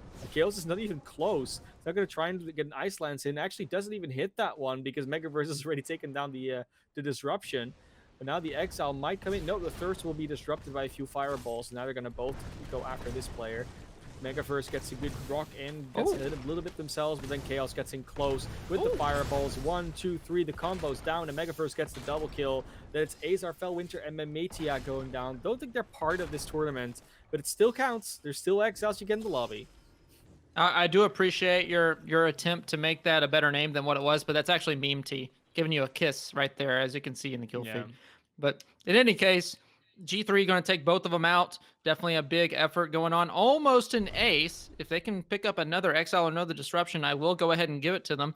Can see Death just ruining that little parade right there. But right now, G3 definitely feeling very good about where they are in the Sawtooth area. Megaverse is definitely going to get a lot of value out of those shockwaves traveling down the slopes. We're going to see if Chaos can make use of this flat ground to land those combust-empowered fireballs. And it looks like they're going to be converging into the Halcyon area, notably where SK started out. So we'll see if we have a duel of the Stone Shapers. Right now, we're Wonderful and Lovell still rocking the Stone Shaper and Frostborn. Seeing a lot of Stone Shaper here today. It looks like Lovell has gone ahead and converged on that position from what I can see. Maybe it's a third party, but it seems like there is a lot of action out here over towards the southwestern side of the zone. They're going to be able, there's at least more than 2 squads here. At least 2 squads or more here.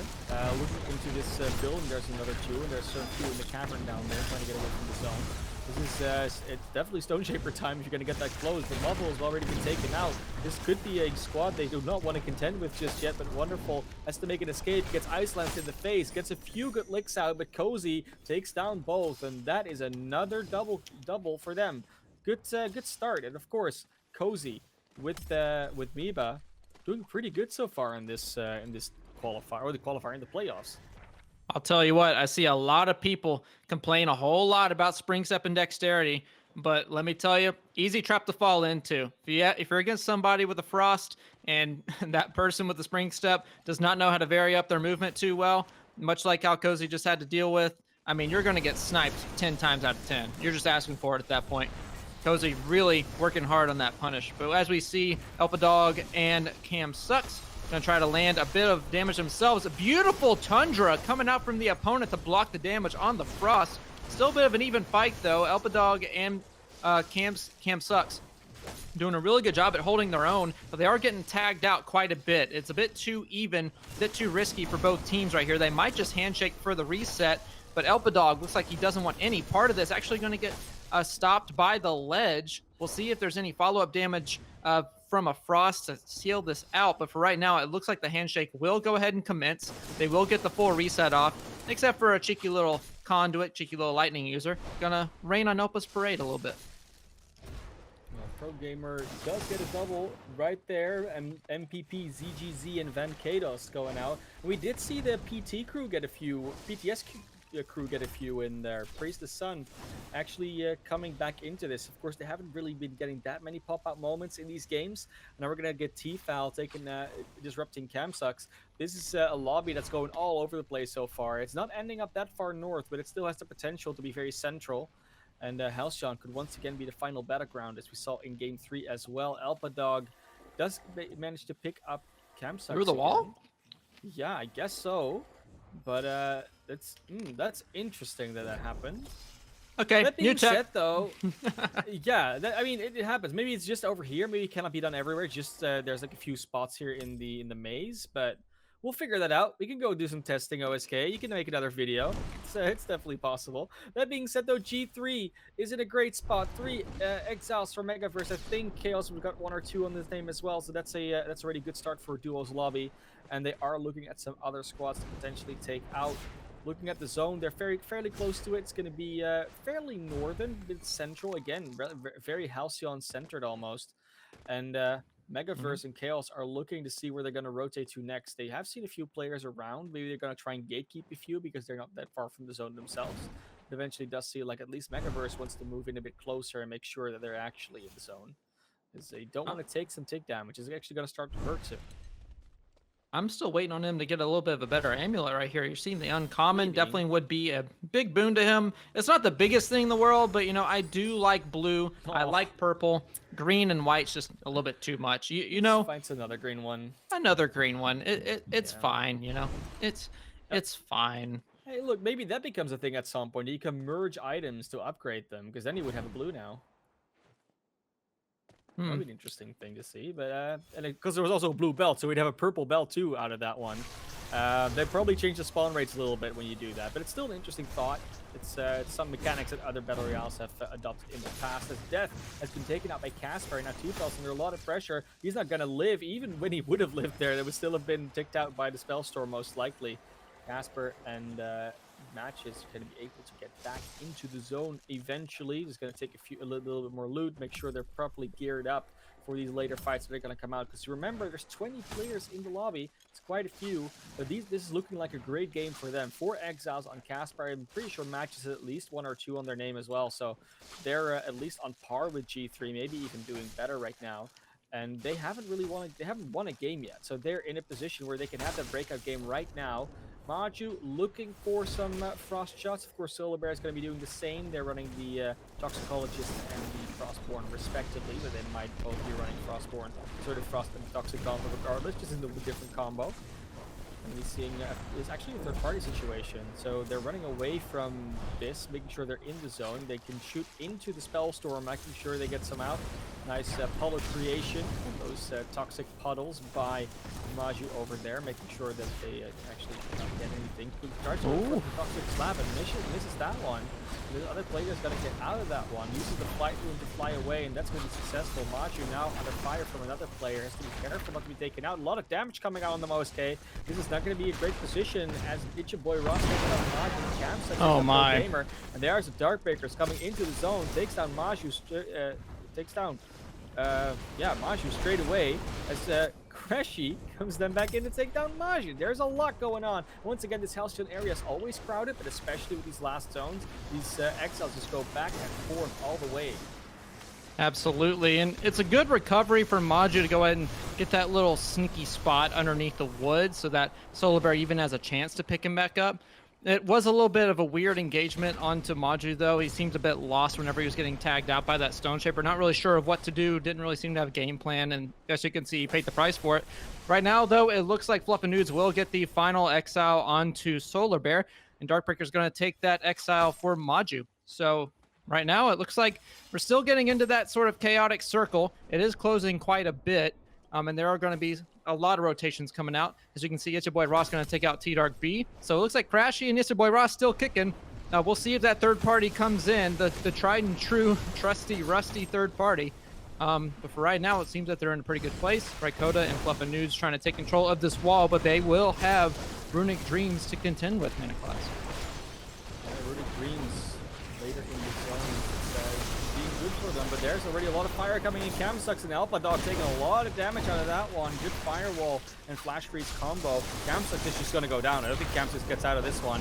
Then Alpha Dog has to maybe do a 2v1 that's going to be instigated right now. Alpha Dog using a quick little alacrity jump to make sure that he actually stays awake through this one. But Camsucks might be thirsted. He has to be really, really careful not to show his face, but also to make sure that Camsucks doesn't get thirsted. Can do a lot of damage on this duo over here. It's not the duo that's surrounding Camsucks' orb right now. but there is actually a lot of damage flying around. You see another orb flying in the distance. That's not Campsus. That's someone. That's another player. And now Alpadok under fire, losing a lot of HP before they can do the damage. Trying to go for the revive. I think they'll get it off actually. Yes, there we go. Just in time. Does get rocked immediately, and Campsus just gets disrupted straight away. That wasn't worth it. Alpadok again, a literal 1 HP. It's the second time we see that today. And he's going to see if he can maybe get to Campsucks again, maybe get escape from the situation, but he cannot get to a healing situation. He gets Alpadon, Campsucks taken out, and Matches and Cozy is keeping this alive for themselves. Matches wow, I'm just keeping up. Looks like Matches and Casper. Yeah, Matches and Casper are just gonna be both tearing through this lobby right now. They've been doing a great job again, getting a lot of exiles on themselves. That's another one in the board. It's Viva going down actually after Cozy had already been exiled. Are you seeing Matches and Casper? They're being under fire themselves. Only one more player left. It's a 1v2. They're in a great spot. They can even just take turns and then heal again while they deal with this player, but they don't have to take that long. That's the exile and the win for Casper and Matches. Yeah, definitely a nice name. You love to see. We're getting a different name every time. It just goes to show it's really anyone's game as far as placements. I would like to see some more stats as the exiles and damage come out. So keep an eye on those scores again. Exclamation Discord and then exclamation scores in any of our channels. We get into the bot commands that will give you the full breakdown once they are finalized for each game. Um, but yeah, I would very much have liked to see a comparison between the different exiles, the different damage in that final game. Definitely a big pickup for Team Caches. It's the first one, it's the first finish that I've actually seen to where they are in a, in a more than halfway decent placement. So it's very, very nice to see the improvement right there. And I'm looking Yeah. forward to see if they're going to be carrying that momentum for game 5 and game 6, because they are for sure going to need it if they want to finish in a good spot. Yeah, and I'm looking forward to seeing whether they can maybe do more. Maybe they've actually warmed up after that first half. Those 10 minutes actually mattered for a little bit. That being said, when we look at game number 5 and 6, it's getting close to that point where scores are going to get deleted, where we're going to see the gaps growing bigger or smaller, maybe even. It's still possible. And it's one of these situations where if the right teams don't win hard enough, then you get those closer gaps. You get those shuffles happening in the top 5. And I'm sure that after this game, the top 5 already looks different again. Yeah, I'm sure it does. It's a good point that you bring up. I mean, we did see, for example, Team Synonymous really, show themselves a bit later in that last fight. So they're definitely making an adjustment that's working for them. I'm also seeing even Runic Dreams finishing a little bit later than what they normally do. So that's also a good improvement. I did not see a whole lot of action from Megaverse, it looked like, or Team G3 as a whole. I didn't see a whole lot of action from Stev Befal. That's how they want me to pronounce it. Stev Befal, underscore SB. So I'm kind of wondering what happened in that game 4, what happened in between now and halftime. So we'll see if there's going to be any improvements or any pressing of the advantage from the placements that we currently have. Really, really hoping, really hoping that we do end up getting a good game 5 and game 6. I'm still looking for some big breakout games from some of our teams, but for right now, I mean, different name every game. It's looking pretty good so far. Yeah, it's looking really good. I think that's what we've been talking about the entire time. Like the level of competition, mostly the closeness of competition has been really good. We've had 4 different winners. We're hopefully getting two more different winners. If we get a double, I think that might just be the team that takes it all the way. But even that is not guaranteed. It's such a it's such, I wouldn't say it's a weird call, but it's exactly what we want from the playoffs, right? We want it to be tense until the last game. We want it not know who's going to win until that last frost lance is being piled through someone's head. It's what we're waiting for. So we're waiting for these competitions to be this close, because we've had a few in the past that have been kind of decided after a game or two. We just know who's going to win, and I still just don't. I just don't. Yeah. It's definitely still up in the air. And I'm seeing a few like awesome plays that are happening. It's not like we have any shortage of awesome plays. It's just No. there seems to be a little bit of a lack of consistency sometimes.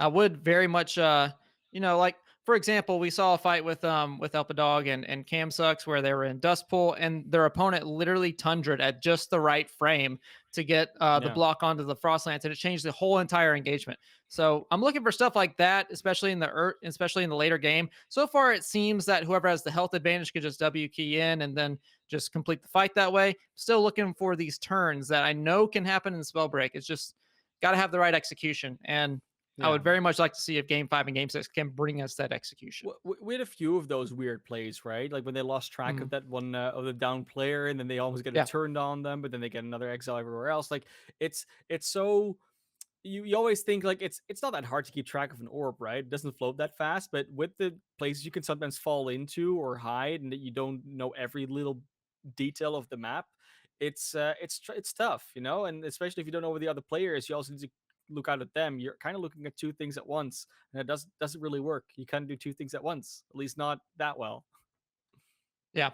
I was actually really surprised when that happened because he had eyes on him the entire time, looked away, and then it's gone. So Yeah, just a little minor mistake, but hopefully we won't see too many of those going forward here. It's honestly, if I'm being completely honest, going through these events, it seems like the player base just keeps on evolving with the current meta at all yeah, times. I mean, we see it in scrims all the time, all this experimentation that's going on. It wasn't until fairly recently that everyone figured out that wind shears are apparently a really strong thing in the meta right now. So like, yeah. it's just Who those would little have thought, micro right? adjustments. Yeah, who would have thought? But it's just I mean, those little it's micro adjustments, you know? it's also a little bit like that's what I like about games that like fiddle with balance here and there. It's like sometimes a balance shift makes you or pushes you to play certain combinations that you weren't doing before, or use gauntlets, or use these runes and in like a different way, because you kind of have to, because the thing you were playing before doesn't work anymore. So you need to evolve, you need to find something new. And sometimes you want to do that with the same class, sometimes you do want to do it with something else. You might have to change up your talents, might have to change up your rune choices, might have to change up something else. But that's just how it goes. And the way that everyone figures out new tech through that process is really what fascinates you about games like this. Like that's what happens, and that's how games stay fresh to a degree. Yep, absolutely. Again, we saw the other day, I think it was maybe even yesterday, that even Megaverse was finding out new tech on Stone Shaper about Yeah, how to block spreading sickness clouds through your firewall. So I mean, yeah, there's these little things that people are finding that I'm not sure if they're technically considered bugs or if they're intentional or not, but yeah. nonetheless, it is still tech that you can use in competition. So definitely Exactly. a And big thing to be thinking of. And here we go. Game number 5, going to be starting off, man class. look, maybe we'll get an answer on those soon, but right now all we can see is get an answer, and Kamsuk getting a double exile right there. Match is also getting one in early, so that's already some points being dealt for a few teams. And praise the sun. I mean, they were doing actually quite reasonably last game. I think they still went out in like in the middle of the later fights, so they didn't have the best finish, but they definitely got a lot of damage and exiles on the board, which is exactly what you want to see from them. We'll see if that impacts their score enough to get into the top 5, maybe even the top 3, because they weren't that high in the scores before. But we know it's just that one breakout game. You just need it, and 4 teams have already had that win. Let's see if BTS can do it this time around. Yeah, I'm just trying to think what they could possibly do to kind of turn this thing around. It seems like they have like individually decent mechanics. It's just maybe the team play that needs some work. Either way, I'm gonna see Wonderful go ahead and take out OD Neurotic. Seeing the kill feed, quite a bit of action from Team World Tier. Gonna take out this random squad. Level gonna follow up the Thirst onto Neurotic. So it will be Overdose that is missing one member. Looks like Alchers will be all by himself. Yeah, Ouchers just has to figure out how to finish this game on their own by getting as many points as possible. Don't think they're that in contention anymore for anything, but it's still good to see if they can potentially manage to get some to throw the wrench in the plans of some other teams, because that's also sometimes a thing, right? Even if you cannot win, you could still kind of ruin the game for a few other teams, where then again a few other teams next to those can profit off of that. I mean, imagine if Ouchers on their own just goes in and takes down the top 3 squads. If that happens, it just shakes up the standings. It doesn't really do much for Oucher standings, because you might not be able to get there anymore, but for everyone else, it changes a lot. And that's why even if you cannot win anymore, keep playing your best, because others might thank you for it. Hey, if nothing else, you get bragging rights, right? You get to say, True. hey, I exiled Yep. this guy in competition. Speaking of which, they're going to exile 2 more randoms. So we're going to see just how that affects their damage and exile score. I would imagine it's going to affect them very, very positively. For right now, though, up against an opponent who still hasn't broken the fortitude. See what exactly they choose to do. It looks like they will be playing a little bit of obstacle course. Wonderful gonna just hop right over those sticky puddles, those toxic puddles. Looks like still trying to reposition here. He doesn't actually have any long range options, so going up against a frost user at this range, definitely not going to be favored for him. But he is with his teammate, he is with level, so maybe they can sort of make some kind of a coordinated effort to then close the distance and get an exile out of this. Yeah, you would hope so. There were no Galaxy tiered who are actually in engagement right now, trying to figure out if they can win a fight and just damage to a few people. It's at least a lot of toxic damage going into one of them. The other's still full HP. Primer gets taken out of the close range, but that's both of them actually losing someone. So it's Raikoda and Brimer both falling. And I think they want to try and go for this resurrection, but Lil Hustle's not going to let it go. Lil Hustle's going to try and chase this down. Icelands doesn't quite hit, goes for a second one, also doesn't hit that one. But at least is in a position where he can resurrect Brimer, and there's no real angle that they have. Brimer warning them though, says, oh, he's coming back. Be ready, Lil Hustle. Gonna go for another hustle right now. Needs only a little bit more. One Icelands will do it. Maybe a good toxic spray in close range, but that's gonna be one. 31 HP down. That's a good flash freeze. Oh, he took 42 back. That's a good proc. That's actually amazing. Oh, gets taken out, but it doesn't matter. He does get the exile eventually. It's Raikoda and Fluffin Nudes being taken out. Lil Hustle and Brimer can go back into the engagements and both get an exile out of that one. That's great to see. You know, the team still being on top of it. Yeah, a lot of fancy footwork, but I guess not fancy enough. Didn't see that toxic puddle that actually interrupted his fortitude. And now gets sniped out for his trouble. So unfortunate turn of events for Fluffin Nudes, but a good effort nonetheless. Now we're over to Crashy and It's Your Boy Ross on Team Synonymous. We'll see what exactly they're able to do here. A full long-range combination going on. We have Frostborn and Conduit, not something we see a whole lot of, but Crashy being the self-proclaimed Conduit main, despite how much action he likes on all the different classes. We will see if it will be a good synergy. That your boy Ross seems to be working out decently well so far, but I'm really interested to see if they can push it to the next level. For right now, though, both getting sniped out a little bit. Half their armor on each are down for right now. Crashy actually getting bursted out quite a bit, and it looks like this might be the end of him if he's not careful. I know that there is some frost action going on. There is a bit of shockwave. That will be the last of the knowledge charges going from It's Your Boy Ross off that Tundra, and he might be getting collapsed on here. This might spell disaster for them now. They don't have that high mobility rune either. It's just a dash. I mean, it does recharge quickly with these flash freezes, etc. Your boy Ross needs to be really careful and just get sniped out of the air. Cozy with a beautiful Iceland. Now it's just Crashy trying to keep it alive, but that's not going to be a good finish if they go out now. There's still 24 players in the lobby. You don't want to go out at that place. What is it, 12? It's not great. So we'll see if they can maybe survive. Crashy is still around because they haven't been exiled just yet. The Cozy and Miba are chasing this down. They're not letting it go. And Miba actually takes down your boy Ross. So Crashy, if anything, will be alone. It looks like Cozy is just going to finish this one off with one more good shot. There we go. That's Crashy out of the game. And very likely out of the race for that top 3. But that is to be seen later. For now, we can see Cozy just getting a few more talent points on. Making sure that he's read up on everything. At least 1 in everything. It's a nice 1, 2, 3. You know, 1 in the thirsty, 2 in the fortitude, and 3 in that runic fluency. I'll love it. I'll love to see those 3-pointers. Yeah, you can see the power of just catching Crashy in a movement trap like that. He had no choice but to levitate, and that levitation kind of travels in a straight line a little bit and makes for an easy lineup for CL Cozy. It's unfortunate earlier on as well.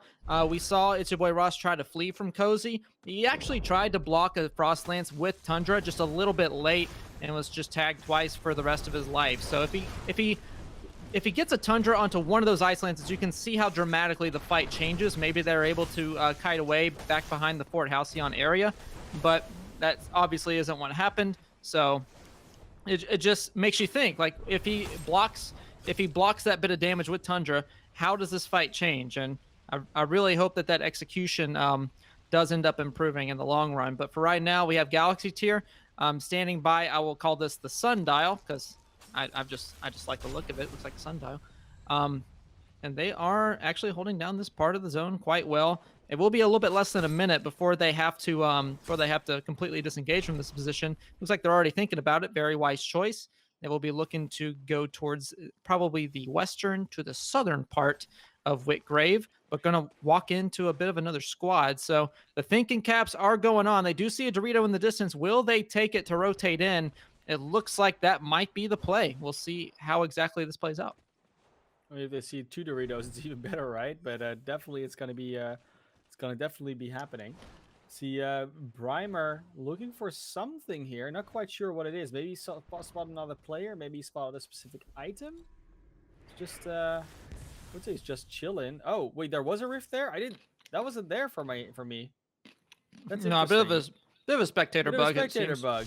That's yeah, I was gonna say because then they see 2, then it's fine, right?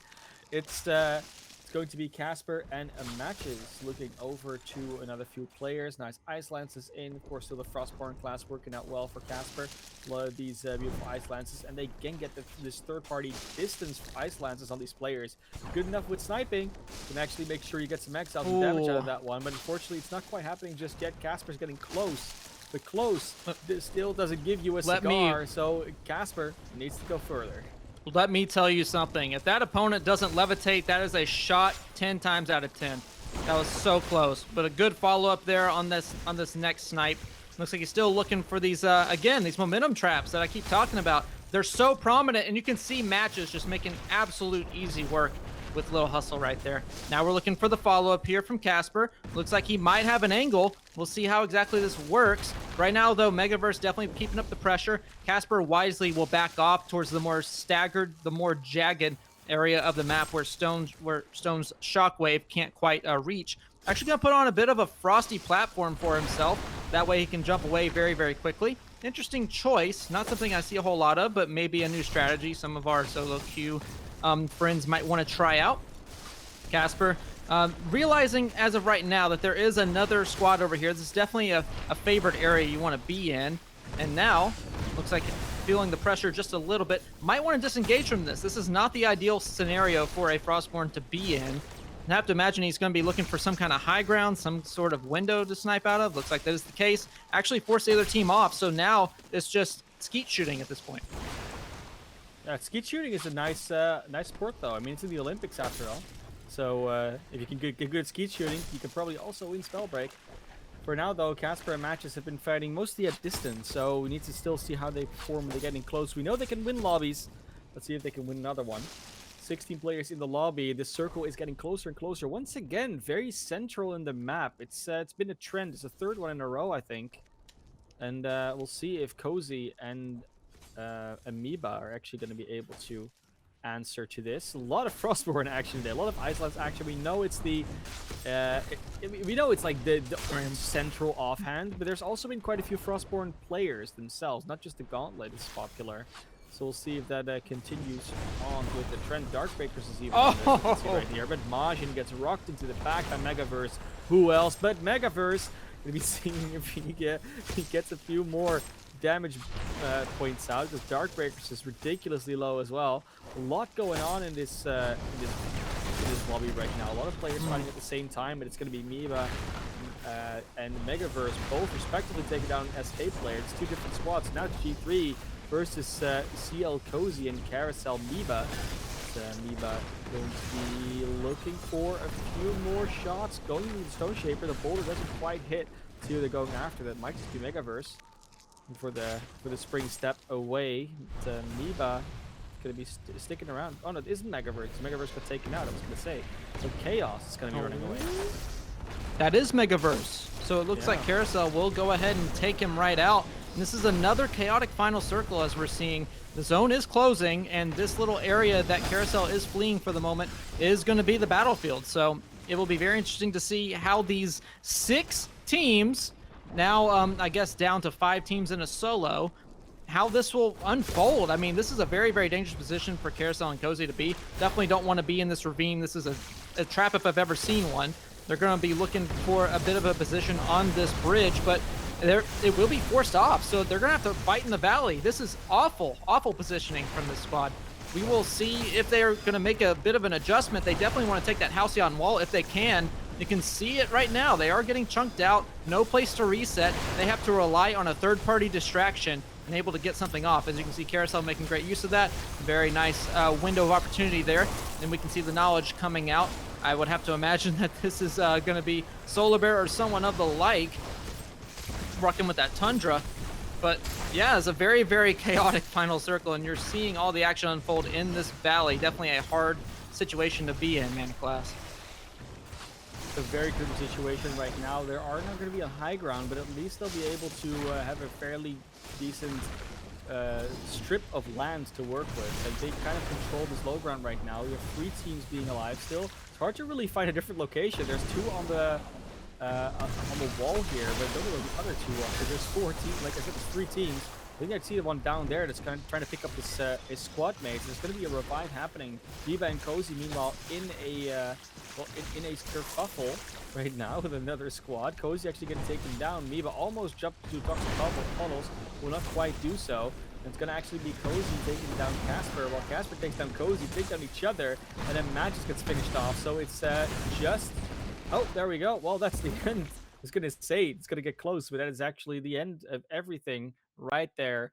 Winners right there again. Looks like Runic Dreams actually taking the dub on that one. We saw Cam Sucks on the final hit. Yeah, So it great. does seem that we finally see them on the first place finish as yet another different duo that is ending up in the first place finish of replacements. So yeah, 5 games, 5 different names. Game 6, will there be a repeat? I do not know. But if there's any mod in chat that would like to bring up a prediction or anything of the like, you can go ahead and type that one in. Will we see a repeat winner or will we see yet another new name? It's going to be an interesting one. It's super interesting, but I mean, the whole day's been super interesting, OSK. Like we said, we've brought up so many different things that we have to take into account now that these lobbies are so close. And when the Runic boys finally get a win as well, that makes it even more complicated for us because I won't say I've written them off, but they were definitely a lot lower in the standings right now. So flying up again with this win is another good thing for them. I'm really not sure where the standings are right now, so I hope we can see that soon in our lovely bot. Because of course, join the Discord, you type an exclamation mark score, you can actually get an answer on where the scores are at right now, who's leading, who's coming behind. I don't think they're quite updated with this last round just yet, but at least you have some idea of where everyone was at before.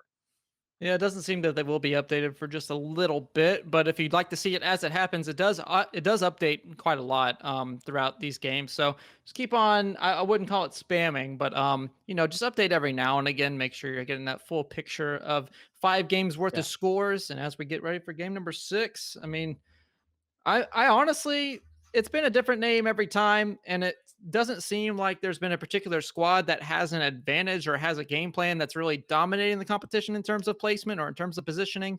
So I really couldn't call it at this point who would be getting game number 6, who would be my favorite in terms of who I see finishing like in a high placement after game number 6. I mean, we do have some good eyes on CL G3 Stebbifal underscore SB. So I mean, I would honestly be probably feel pretty safe in my prediction that Colt Levin definitely has a big opportunity to take this whole thing away.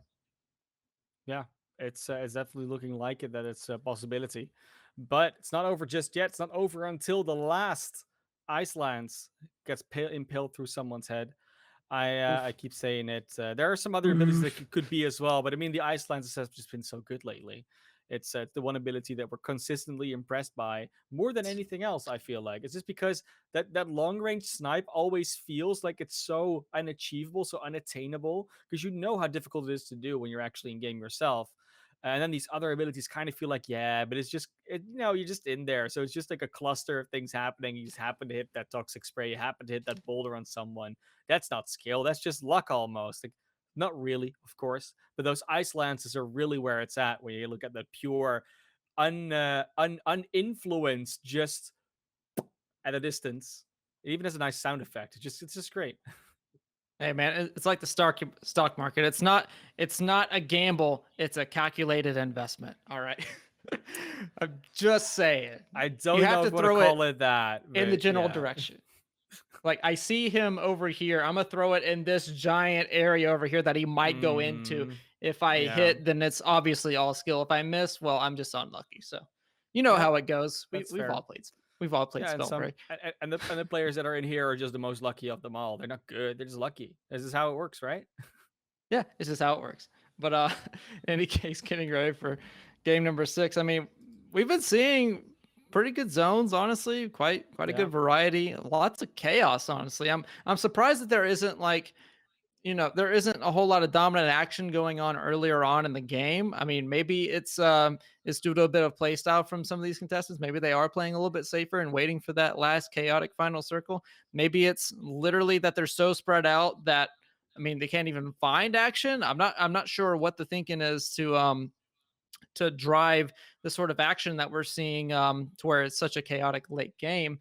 But it does seem that we are queuing up here pretty soon. So game number 6 right underway. Quick little reminder that you could always show your support for Element if you'd like to donate. Just remember that 70% of everything that you give will go directly towards our prize pools, and 30% will go towards things like this. These beautiful graphics, beautiful observers, Dr. Nut and Strofo. Quick shout out to our observers behind the scenes. Dr. Nut running the full production.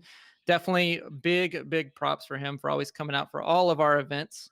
And also to Nikolai and all of our graphics team for making everything that you see here. Again, 70% of everything you give goes directly towards those prize pools, and 30% goes towards people like them. So thank you guys once again for sharing the love and also getting your name up in lights down here in this little list. Yeah. Yeah, it's right there. It's right there. Even Proletariat Andy gets his name up there. So, it's not that Beautiful. hard. It's not that hard. Just, I mean, you need to donate some money, and that can feel like a bit of a burden. I get that. I get that. So, we're definitely not forcing you to do it. Just appreciation from both us as the players for you to you. That being said, though, I think we're getting close to that. That'll be number 6 OSK, last one of the night. There's a cider, the grand final, the real Yep. deal. Everything else was just warm up. This is what it's all about. Yes. All of your score does not matter for the previous 5 games. It was all just practice. Get ready for this one and done game 6 performance. No, but I'm really interested to see if some of these top teams are going to play a little bit safer, given that some of them have had these breakout games, or if it is more on the even side, if they will actually be going for the kill up to this point. We check scores right now. I'll go ahead and give you a quick update. It does seem that as of right now, Colt Levin is taking the lead. Less than 100 points away, though. We have Stebby Fowl, followed by G3. Then Cash is on that big breakout game, propelling them to 4th place as of right now. Runic Dream taking 5th. Synonymous actually out of the top 5 down to 6th place. So I'm going to be interested to see if they're going to, make this adjustment, really try to play a little bit safer with their long range style builds. And we will see, if they are going to affect the rotation, their positioning. And I would very much like for them to finish in the top 5 if possible. Yeah, I really would as well. But we can't really be that biased, unfortunately. We can't say that we want something. We can only say that we're expecting something, that we're hoping something, and that's what we're gonna do. We're hoping for a close game. That's all I really want. I just want some good action. I just want some good shots. I want some good ability usage. I want to see some beautiful builds. I don't think anyone's gonna be experimenting. It doesn't mean that the play cannot be exemplary experimental. Yeah, and even building beyond that, I'm looking for some good rotations as well. I Yeah. mean, we've been seeing teams like Silent Kill get a masterful example of rotation from Majin's pickup of T Dark B in the late game. Didn't exactly pan out for them in the long run, but it's still a very beautiful rotation and team coordination nonetheless.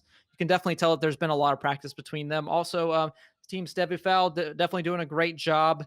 We've been seeing Colt Levin just absolutely dominating on the mechanics with the Frost Gauntlet as well as Toxicologist class. But really it's just a good team effort all around. Meba and Cozy really have some sort of chemistry going on that really works very well for them. Also, we have G3. We're going to see how they go ahead and adjust their play to sort of break out into the first place. But here we are, game number 6, all for the marbles here today. G3, Stebby Fowl have to have some big performances to take that first place finish. Colt Levin need to hang on to make it worth it. Yeah. I mean, hanging on can sometimes be the only thing you have to do. In this case, I think it's a little. You just need a little bit more. You don't want to just be around there. We see a Wonderful and a Level actually being under pressure, but taking out their dubs against Pro Gamer. And well, just the Royal Ravens getting taken out. Unfortunately, no more EU boys in this lobby. They're out of the tournament. They're done for today. See where they end up later on as SK Majin also disrupts Remy Dungles. One of those lovely bot names with double capital. We can only assume, but of course it's a fair assumption. Oh, it's your boy Ross. Goes down to Megaverse early. Is it going to be the exit of Crashy and It's Your Boy Ross? That will most certainly mean no top 3 finish for them. At least It's Your Boy Ross get exiled. Crashy no way, shape, or form able to deny that one. And we're going to see if Crashy can maybe salvage this somehow, but it's going to be a tough one. I mean, I don't think we've seen a lot of clutches like that come out ever in Spellbreak, especially at this stage of the game. Yeah, oh man, that is a huge mistake from Team Synonymous to just be out of position like that. I mean, it's really hard as a Frostborn to escape a Stone Shaper, just given the nature of the kit and the amount of burst damage that Stone Shaper brings to the table. I mean, maybe that's just the result of playing 2 long range style classes and just maybe a lack of innate synergy going on right there. Either way, I mean, you're seeing that the Stone Shaper class, you're seeing Pyromancer, they are both converging into one singular position, and there's just nowhere for Ross to go. I mean, the only source of movement he has is Frozen Alacrity. Stone breaks it up, Ice or Pyromancer melts it. So it's really just a lack of. It's almost a counter matchup to some extent. So just unfortunate to see It's Your Boy Ross go out so early. We'll see if Crashy can salvage anything out of this. We'll see if there's going to be any exiles, any third parties coming out, or even if he feels confident enough with a 2v1, maybe we'll see that too. But for right now, it's definitely looking very grim for Synonymous.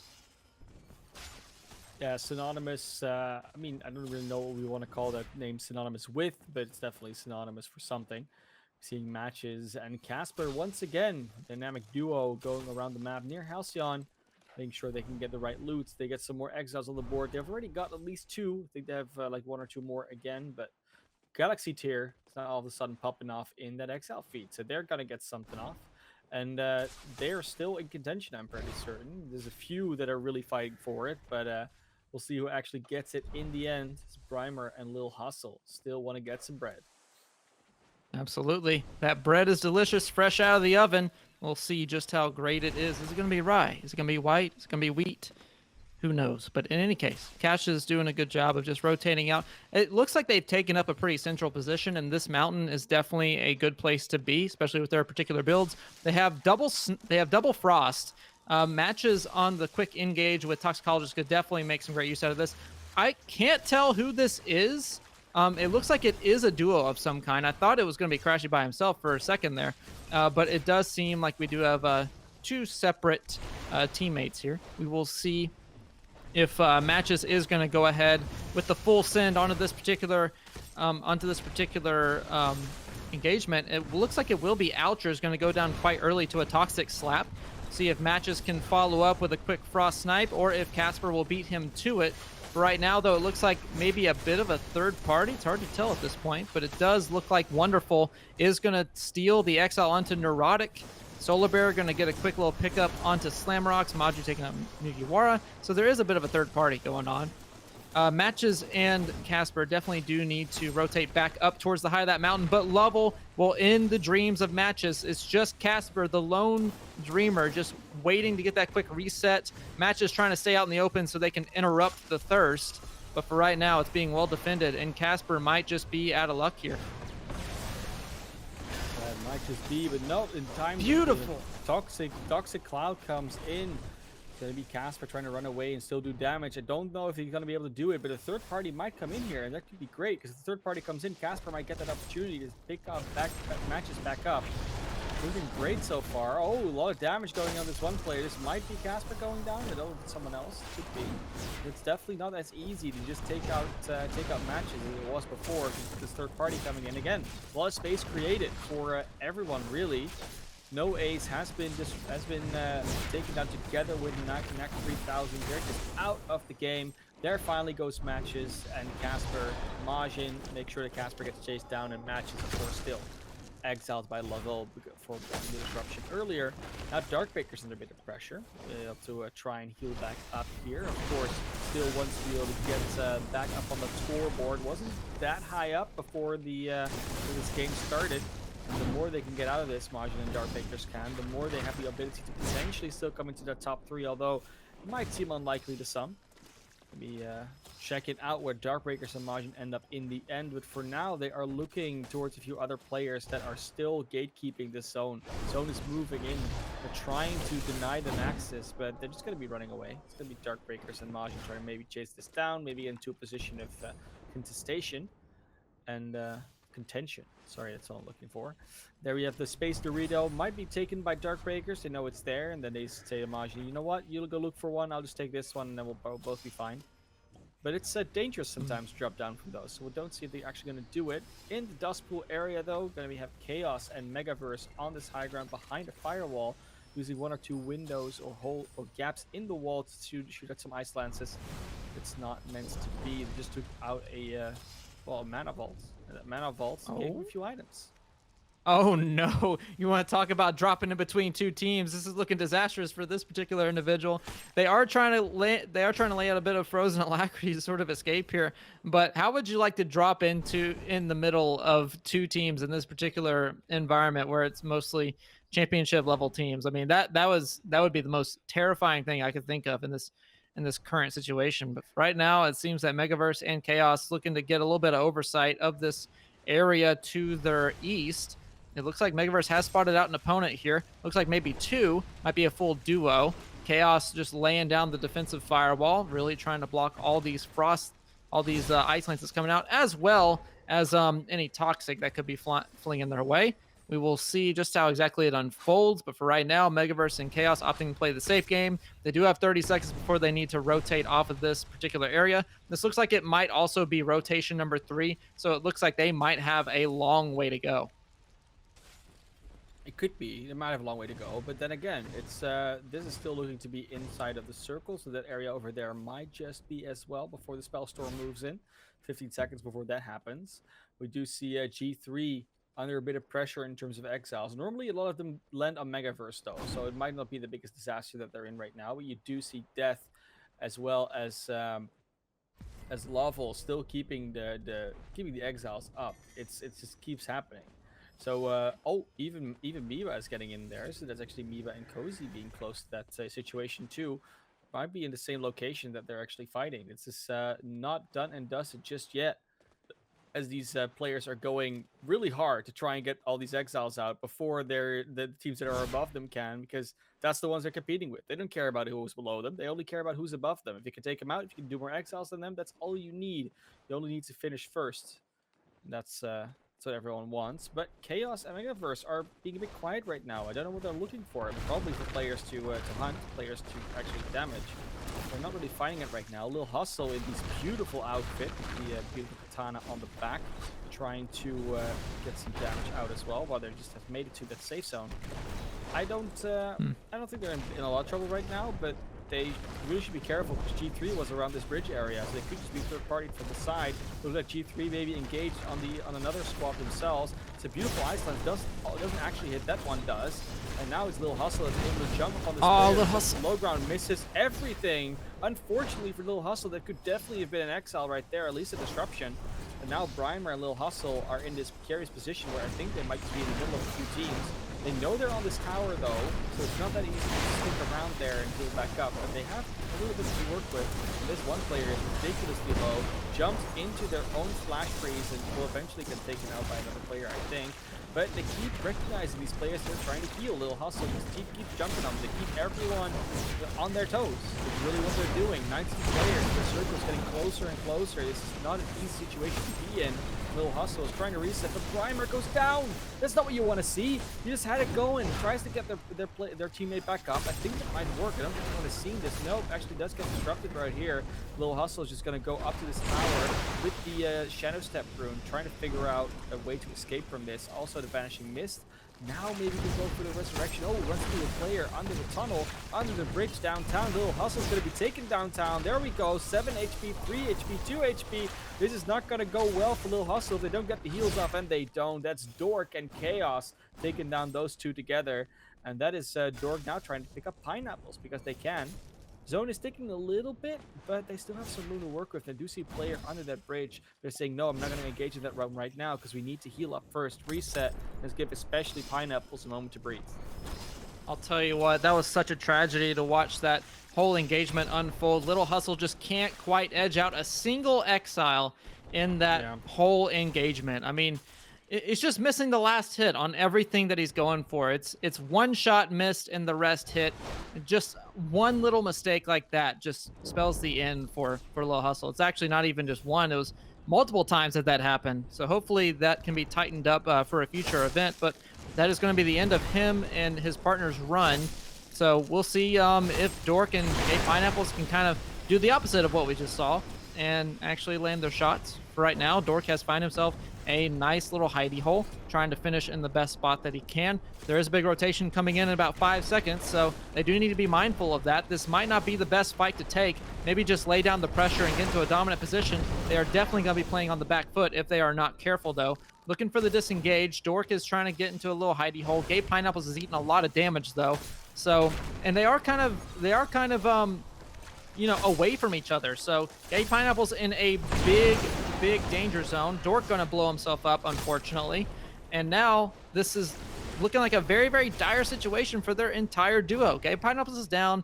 Dork is almost down. Now out of the zone. This is final zone ticking. There is no way he makes it back. This is the end of Dork and Gay Pineapple. One more tick. Oh, he barely makes it. It's so close. Can he get Dork back up? I don't know if anyone's seen him here. Dork is still running around as an orb, but nope, jumps into one of these window ceilings and just gets taken out. That's Alpha Dog actually taking out Camsuck. That was Camsuck, that wasn't Dork. Camsuck is going to be back into this game, can actually straight away start healing in this little crevice, and I don't know if anyone knows they're there. They are checking though. There are 2 players coming down to it. I think they might have just been chasing each other. It's not a duo, so Camsuck immediately gets disrupted again. Steam picture showing there, but Epic Games, TTV, Alpha Dog gets an Ice Lance in the face, another few toxic sprays. He's not going to get out alive on this one, I don't think. Alpha Dog gets so much pressure. It's a little bit of damage that needs to be done. Tries to just trick their opponents into thinking they jumped up, and actually tries to heal and go back on the rest for Camsucks. This happens again and again. It's going to be hilarious. The zone is slowly closing. This works. It doesn't have a large window. He really has to be really quick, otherwise he's going to get ticked out. He's going to get ticked out though. It's so close. Can he get up in time? This is ridiculous. Oh, he barely makes it. Camsuck makes it as well. They're both in the zone. OSK, how'd he do it? Camsuck does get ticked up by the zone. I forget what I said. Are they going to do it again, though? He might do it again. The madman, he's got full armor. He's waiting for Camsuck to come. He's going to do it again. And it's going to work out. There's 3 other teams. This is the resurrection chain of a lifetime. They're going to be able to... This is exactly what you want from a last game. Is this ridiculous? No! He jumps into the spell storm after all of that. No, Alpha Dog, how could you? How could you disappoint us like that? Oh, I cannot even OSK. You take it away. I'm watching a damn clown fiesta is what I'm watching right now. We have Stabifal losing another member, Death_SB. We have T-Foul carrying it out. It is I believe it's a 1v1v1 at this point. T-Foul getting chunked out quite a bit by that Dragonfire, laying down the flash freeze, trying to create some space for himself. He's running recovery with vigor, so there's plenty of health to go around, and it will be Cam sealing out Carousel. T-Foul getting cozy. It is a 1v1 situation for the final game, and who is going to end up on top? It will be Alpha Dog. I believe that was Alpha Dog, was it? Right? I think can't so, tell. yeah. I need the replay. That was crazy. I need the replay for this. Crazy. Oh man. Like that resurrection chain, he just jumps into this spellstorm because, like, why not? He didn't have to go that route, but he chose to go that route. It's unfortunate. It happens to the best of us, it looks like, because that's definitely what they are. But what a situation we got right there. Just when you thought it couldn't get any weirder, they just do it. Game 1 was chaotic. Game 3 was chaotic. Game 4 and 5 that was probably the most chaotic game we've had so far, and I can't wrap my head around it. You would think that it's like more cut and dry, like they're gonna land this Frost Knight, and they're gonna engage, and they're gonna clean up this duo, and then they're gonna go on to the next one. But no, it's Yeah. just clown shenanigans from Runic Dreams, it's clown shenanigans from Stebifal, from everyone involved, and it makes for a great it makes for great entertainment, I guess. It's just not quite as clean on the not quite as clean on the competitive side, but I love to watch it. This is what I come here for. Is where I come to Element for. I am entertained out of my mind, and I hope you guys in the chat are as well. But we're going to be finalizing the scores here very, very soon, and hopefully I will get an answer on who exactly won that game number 6. It's so hard to tell. I couldn't even tell off the replay either. So I hope No, someone with no, with nobody the knows. with omnipresence got that one. No, My nobody goodness, knows. It's amazing. RD apparently won. That's Runic yeah. I mean, not Dreams. Did it work? unexpected. Yeah, yeah. They did it. They got him out. Oh, The it dreams were worked. real. The dreams are no longer memes. the They're clown runic the clown now. worked. The They're clowning runic now. worked. I Love to cannot. see it though. I cannot believe they got away with that, and maybe they would have even had a better time if they hadn't jumped into Spellstorm on their own after that. But that being said, though, SK 6 games down. We're gonna get the scores in, and then we'll know who has won the first duos Whew, finals of 2021. It's been a while. It's been a while man, because it was out of the game for a while, and then it came back, and now we finally have a finals. It's exciting. so glad it's back. This is why I'm glad Mhm. it's back, because we have shenanigans like this mixed with the rotation that you find from trios. It's just absolutely phenomenal. But Yeah, yeah, who would have thought that off the back of 5 games with 5 different names, it is Runic Dreams in that fashion that take home a repeat dub? Like, who yeah. would have thought? It's ugh. I mean, Who would have thought? the thing is, I don't think anyone is like gonna look at you weird when you say they got a double win. Yeah, double But win. then double win like that is really, yeah, just how, you I don't know? know. I don't know. Look, We know how because we watched it. We still don't understand it fully how they got away with it. I think that's more with okay. it, like how they get away with it. Let me try to put this all together. Okay, Elpa gets exiled by the storm, or gets disrupted by the storm. Cam Yeah, Sucks has to find a way to get into that little corner they're hiding in the middle of the pit, to then res Elpa. Cam Sucks goes down. T-Fowl's alive, but Elpa gets the final toxic slap onto T-Fowl, is what the kill feed was telling me. So how? sure. How do you get away with that in that final circle? Like, everybody has to be so dialed in into what they're doing with each individual team that you somehow don't get caught in the periphery in this corner of literally the most attractive place to throw a fireball, get rezzed up, and then win the game. Like, how does that work? No one How does it, knows. No one knows. my It's goodness. negligence or quick hail. I think a lot of it has to do that it ended in Halcyon again. Like It's that area it's specifically, it's so easy to lose track of people there. We saw it happen earlier on, and now it's going to be happening. Like it just happened again. Um, yeah, maybe because we had a few Halcyon finishes. I think we just had too many. Like maybe let's not do that next time around. I know it's not in our control, but let's not. Maybe get some more open area finishes where that doesn't happen. But the fact that it did happen because it was in Halcyon still makes it a cool finish. So I'm all for it. Yeah, I'm definitely all for it. You can see how great of a time we're having here on the casting test, just trying to break all this Yeah, down. And my goodness, that was a highlight if I've ever deliberately seen failing one. But basically, but yeah, it's Ba- great. basically, it is what it is, and I'm very happy to be a part of it. So, but we're going to be getting those scores here pretty soon for you guys. Hopefully, they're being finalized in timely manner. For right now, though, I mean, what a great 6 games. And again, Yeah, another big shout out to Royal Ravens, the only European team in the competition, and really it was up to them whether or not we went to Europe for the final 3 games, but they were gracious enough to let the other 14 teams in the tournament today just all play on their home region. So big shout out to Royal Ravens, Pro Gamer 69, and on my list I have Royal Ravens from Europe, but I know it's not that. So someone correct me in the chat, whoever Pro Gamer 69's partner is. Big props to them for yeah. really providing that for the rest of the competition. No, for sure. Like I'm looking forward to seeing more of these, obviously, and I cannot wait until we find out what our top three is like, because they're the ones that are going home with the prizes. And once again, OSK, we can reiterate what those actually are, because I had the list, but I lost it again because I lose everything nowadays, I guess. Oof. Just don't Um, lose that beard. I know, It's your right? it's That's the your only thing. most Only defining feature. only thing I'm gonna hand on. My only defining feature, right? No, I'm gonna hold on to that one for sure. I do have it right here. Of course, first place going home with 2 Warlock chapter packs. With those are codes they get for them. They can redeem them, get the packs out. 2 Nightshade codes as well. Everyone gets 2 Nightshade codes. That's everyone Mhm. the two in the top three.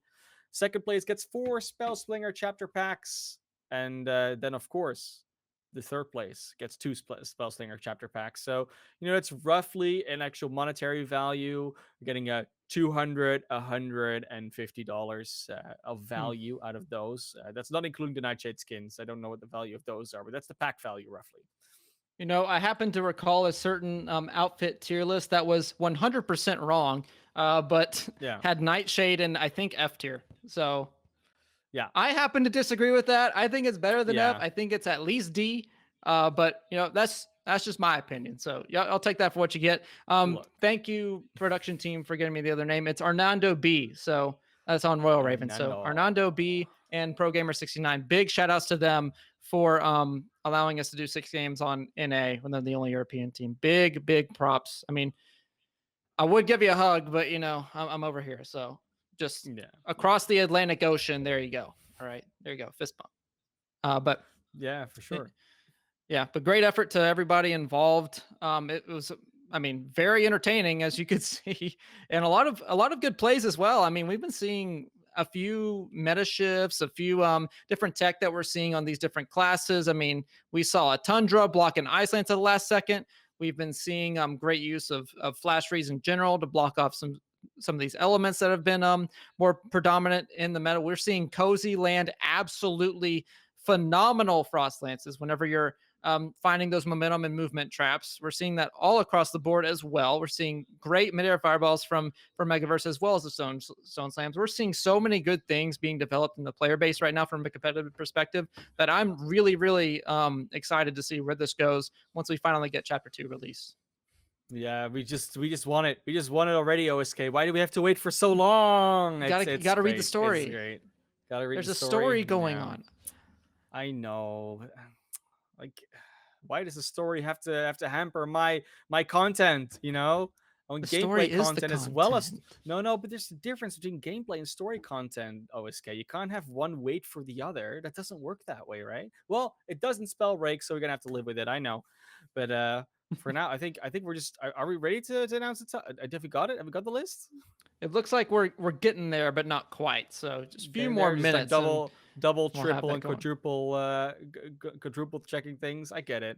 Don't wanna call it too early and then have some disputes going on. I think there was at some point players like claiming exiles, and there were like two squads claiming the same exiles. Then we have to check, which clip actually makes the most sense to give it to, Hmm. and that might be the exile that decides the final standings. You don't want to give it to the wrong person in that case. So there's some figuring out to do, unfortunately. Yeah, just a little bit. Some of these, like, it's chaotic enough for me to watch it once and then try to figure out who wins at the end of the day. It's a whole nother thing to get your screenshots correct, to make sure all your damage and your exiles and everything's counted correctly, to make sure that we give you a definitive final list that is correct and is complete. So just hang on for just a second. We'll get those top 10 teams all labeled out for you, and we're going to see who takes home that first place prize as well as second and third. I'm really excited to see where that whole thing goes. Also, for future events, we are getting our March calendar all ready for you guys. Of course, March starts It's tomorrow. happening. It is happening. It is indeed happening. We've got some big stuff Yeah. planned for you, so definitely stay tuned. If you're not in the Discord, what are you doing? Get in the Discord! Exclamation Discord! I'll give you the link. Get right in. Get signed up. Get your member status. Say hi to Marlabot for us, and pay attention to that Element Calendar channel. Make sure that Hmm. you're staying up to date with how these finals are, because you know I hear so many times in general chat. How do I sign up to these tournaments? How do I sign up to these tournaments? Well, we It's have hard. signups. Yeah. Yeah, we have signups all the time. So just check out the Discord. Make sure you're reading up and stay up to date with all your event dates. Do it. Click click the button. If you're not in Nike, there just do yet, it. yeah, just do it, right? Are we doing product sponsorship now? I thought we were not going to do that because then they don't give us the money anymore, I OSK. mean, we're already calling them We Space can't do. Doritos. I recall you saying Space Doritos I at one point know, I today. know, I know, and we're supposed to not do that anymore because then they don't give it the sponsorship. But No, we'll figure it out. We'll figure it out. you We're know gonna have a what's hard meeting about this, guys. We'll figure it out all for right. you. You know what's funny is that in that same stream that Seth the CEO leaked or revealed rather the Stone Shaper buffs, he himself calls them Doritos. So like what are we to do? It might as well be an Yeah. official name. They are Doritos from now until the end of time, Mm. sponsorship or no sponsorship. The CEO himself has revealed it. So there you go. There's your final answer. You know what else we have a final answer for? What is that? The scores. I mean, they're being put in as we speak, so we don't have them just yet. Yeah, That's we like get wait a to see little them bit before longer. you.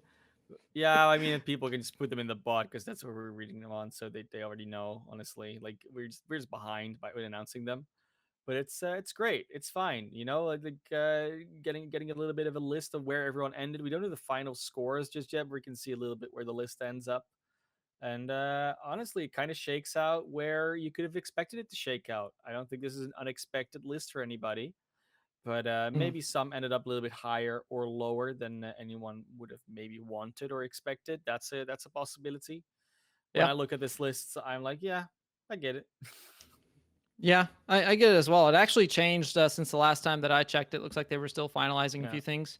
Mm, Even like 5 minutes ago. If you check the scores 5 minutes ago, you might want to check them again because you're going to get a head start as to what we're showing right now. Of course, this is a one yeah. minute delay, so you're going to be late anyway. But in any case, we are getting them all prepared for you, ready to show them up on screen. We're just going to get the final go ahead from our production guy, making sure that our points are all correct, getting typed in as we speak.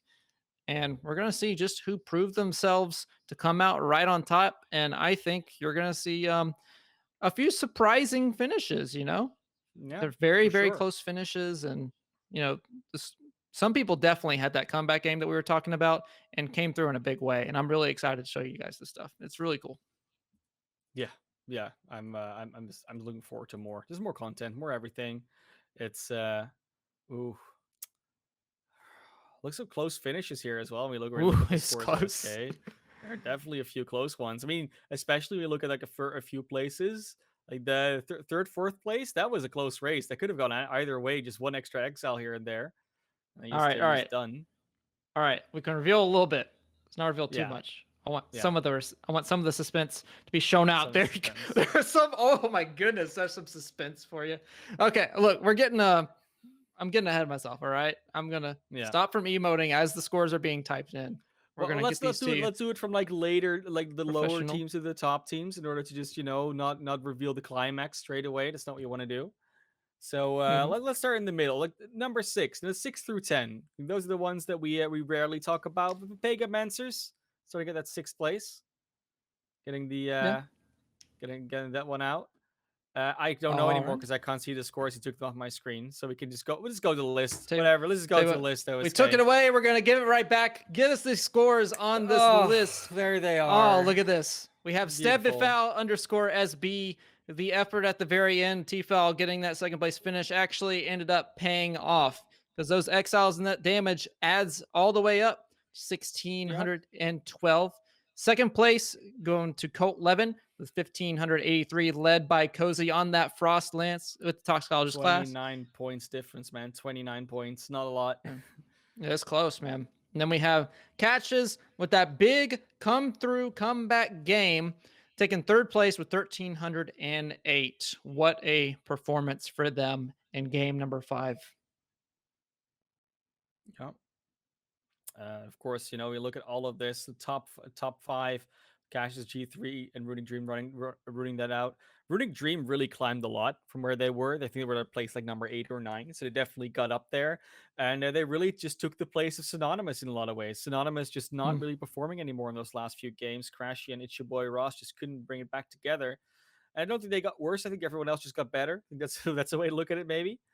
Silent kill as well. Maybe not where we expect them. Same can be said for Galaxy tiered Praise the Sun. But like we said, it's one of those where everyone is so good, it's so competitive that any one of these teams could have just been in a different spot on any of on this entire list. And the numbers 11 through 15 are also no slouches. So it's just the way this shook out. Congratulations to the top three, of course, for winning some prizes, but everyone else performed more than admirably today.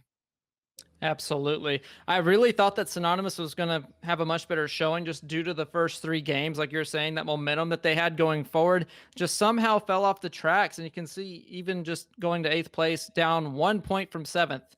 It really just goes to show how consistent you have to be with these sort of events to really separate yourself out from the pack. And I mean, it's tough. It's very, very tough. It's definitely not the easiest thing in the world to do, to come out here and perform the way that all these teams did. Um, and that just goes to show, I mean, this is how stiff the competition is. You got to be on your game 100% of the time. Can't have a day off, can't have a game off. And I think your top three finishers really proved that they did exactly that. They were consistent, they had their moments, and it just worked out for them in the end. So great job to our top three finishers. Great job to all 15 teams for finishing in the finals. And Yeah. we are going to go ahead and wrap this up. So, Do we mana have, do you have, class. don't you have any graphs to show this time around? We always have graphs normally. I'm just figuring out where we still do them. We don't have graphs this time. We don't have graphs this time. That's Oof. okay because graphs are statistics and math. And no, no math, no math As for much us as this I time. OSK. Yeah. As much as I love my numbers, those numbers at the end are the only ones that really matter in the grand scheme of Yeah. things. So we'll go ahead and skip the math lesson for you guys for today. But for right now, we'll go ahead and just remind you that that event calendar is coming through very, very shortly for the month of March. So definitely stay tuned for that. We got a lot of great events planned for you.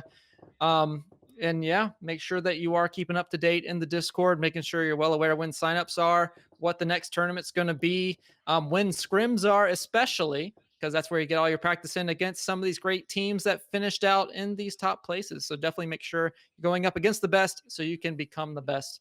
I believe that's a good place to end off. We're going to send off a raid to a beautiful member of the Spellbreak community. Man of class, anything before we sign off here today? Not really. Just bring us more beautiful Spellbreak gameplay. I think that's what we're all about. And definitely stick around for that wonderful host because, of course, we're not the only ones that interact with this game. And there's more Spellbreak always to be played. Yeah, absolutely. We're going to go ahead and sign off here. Y'all have a fantastic day. Thank you for coming out. Don't forget to donate if you'd like to support Element. 70% of that goes directly towards that prize pool. And we will see you guys later.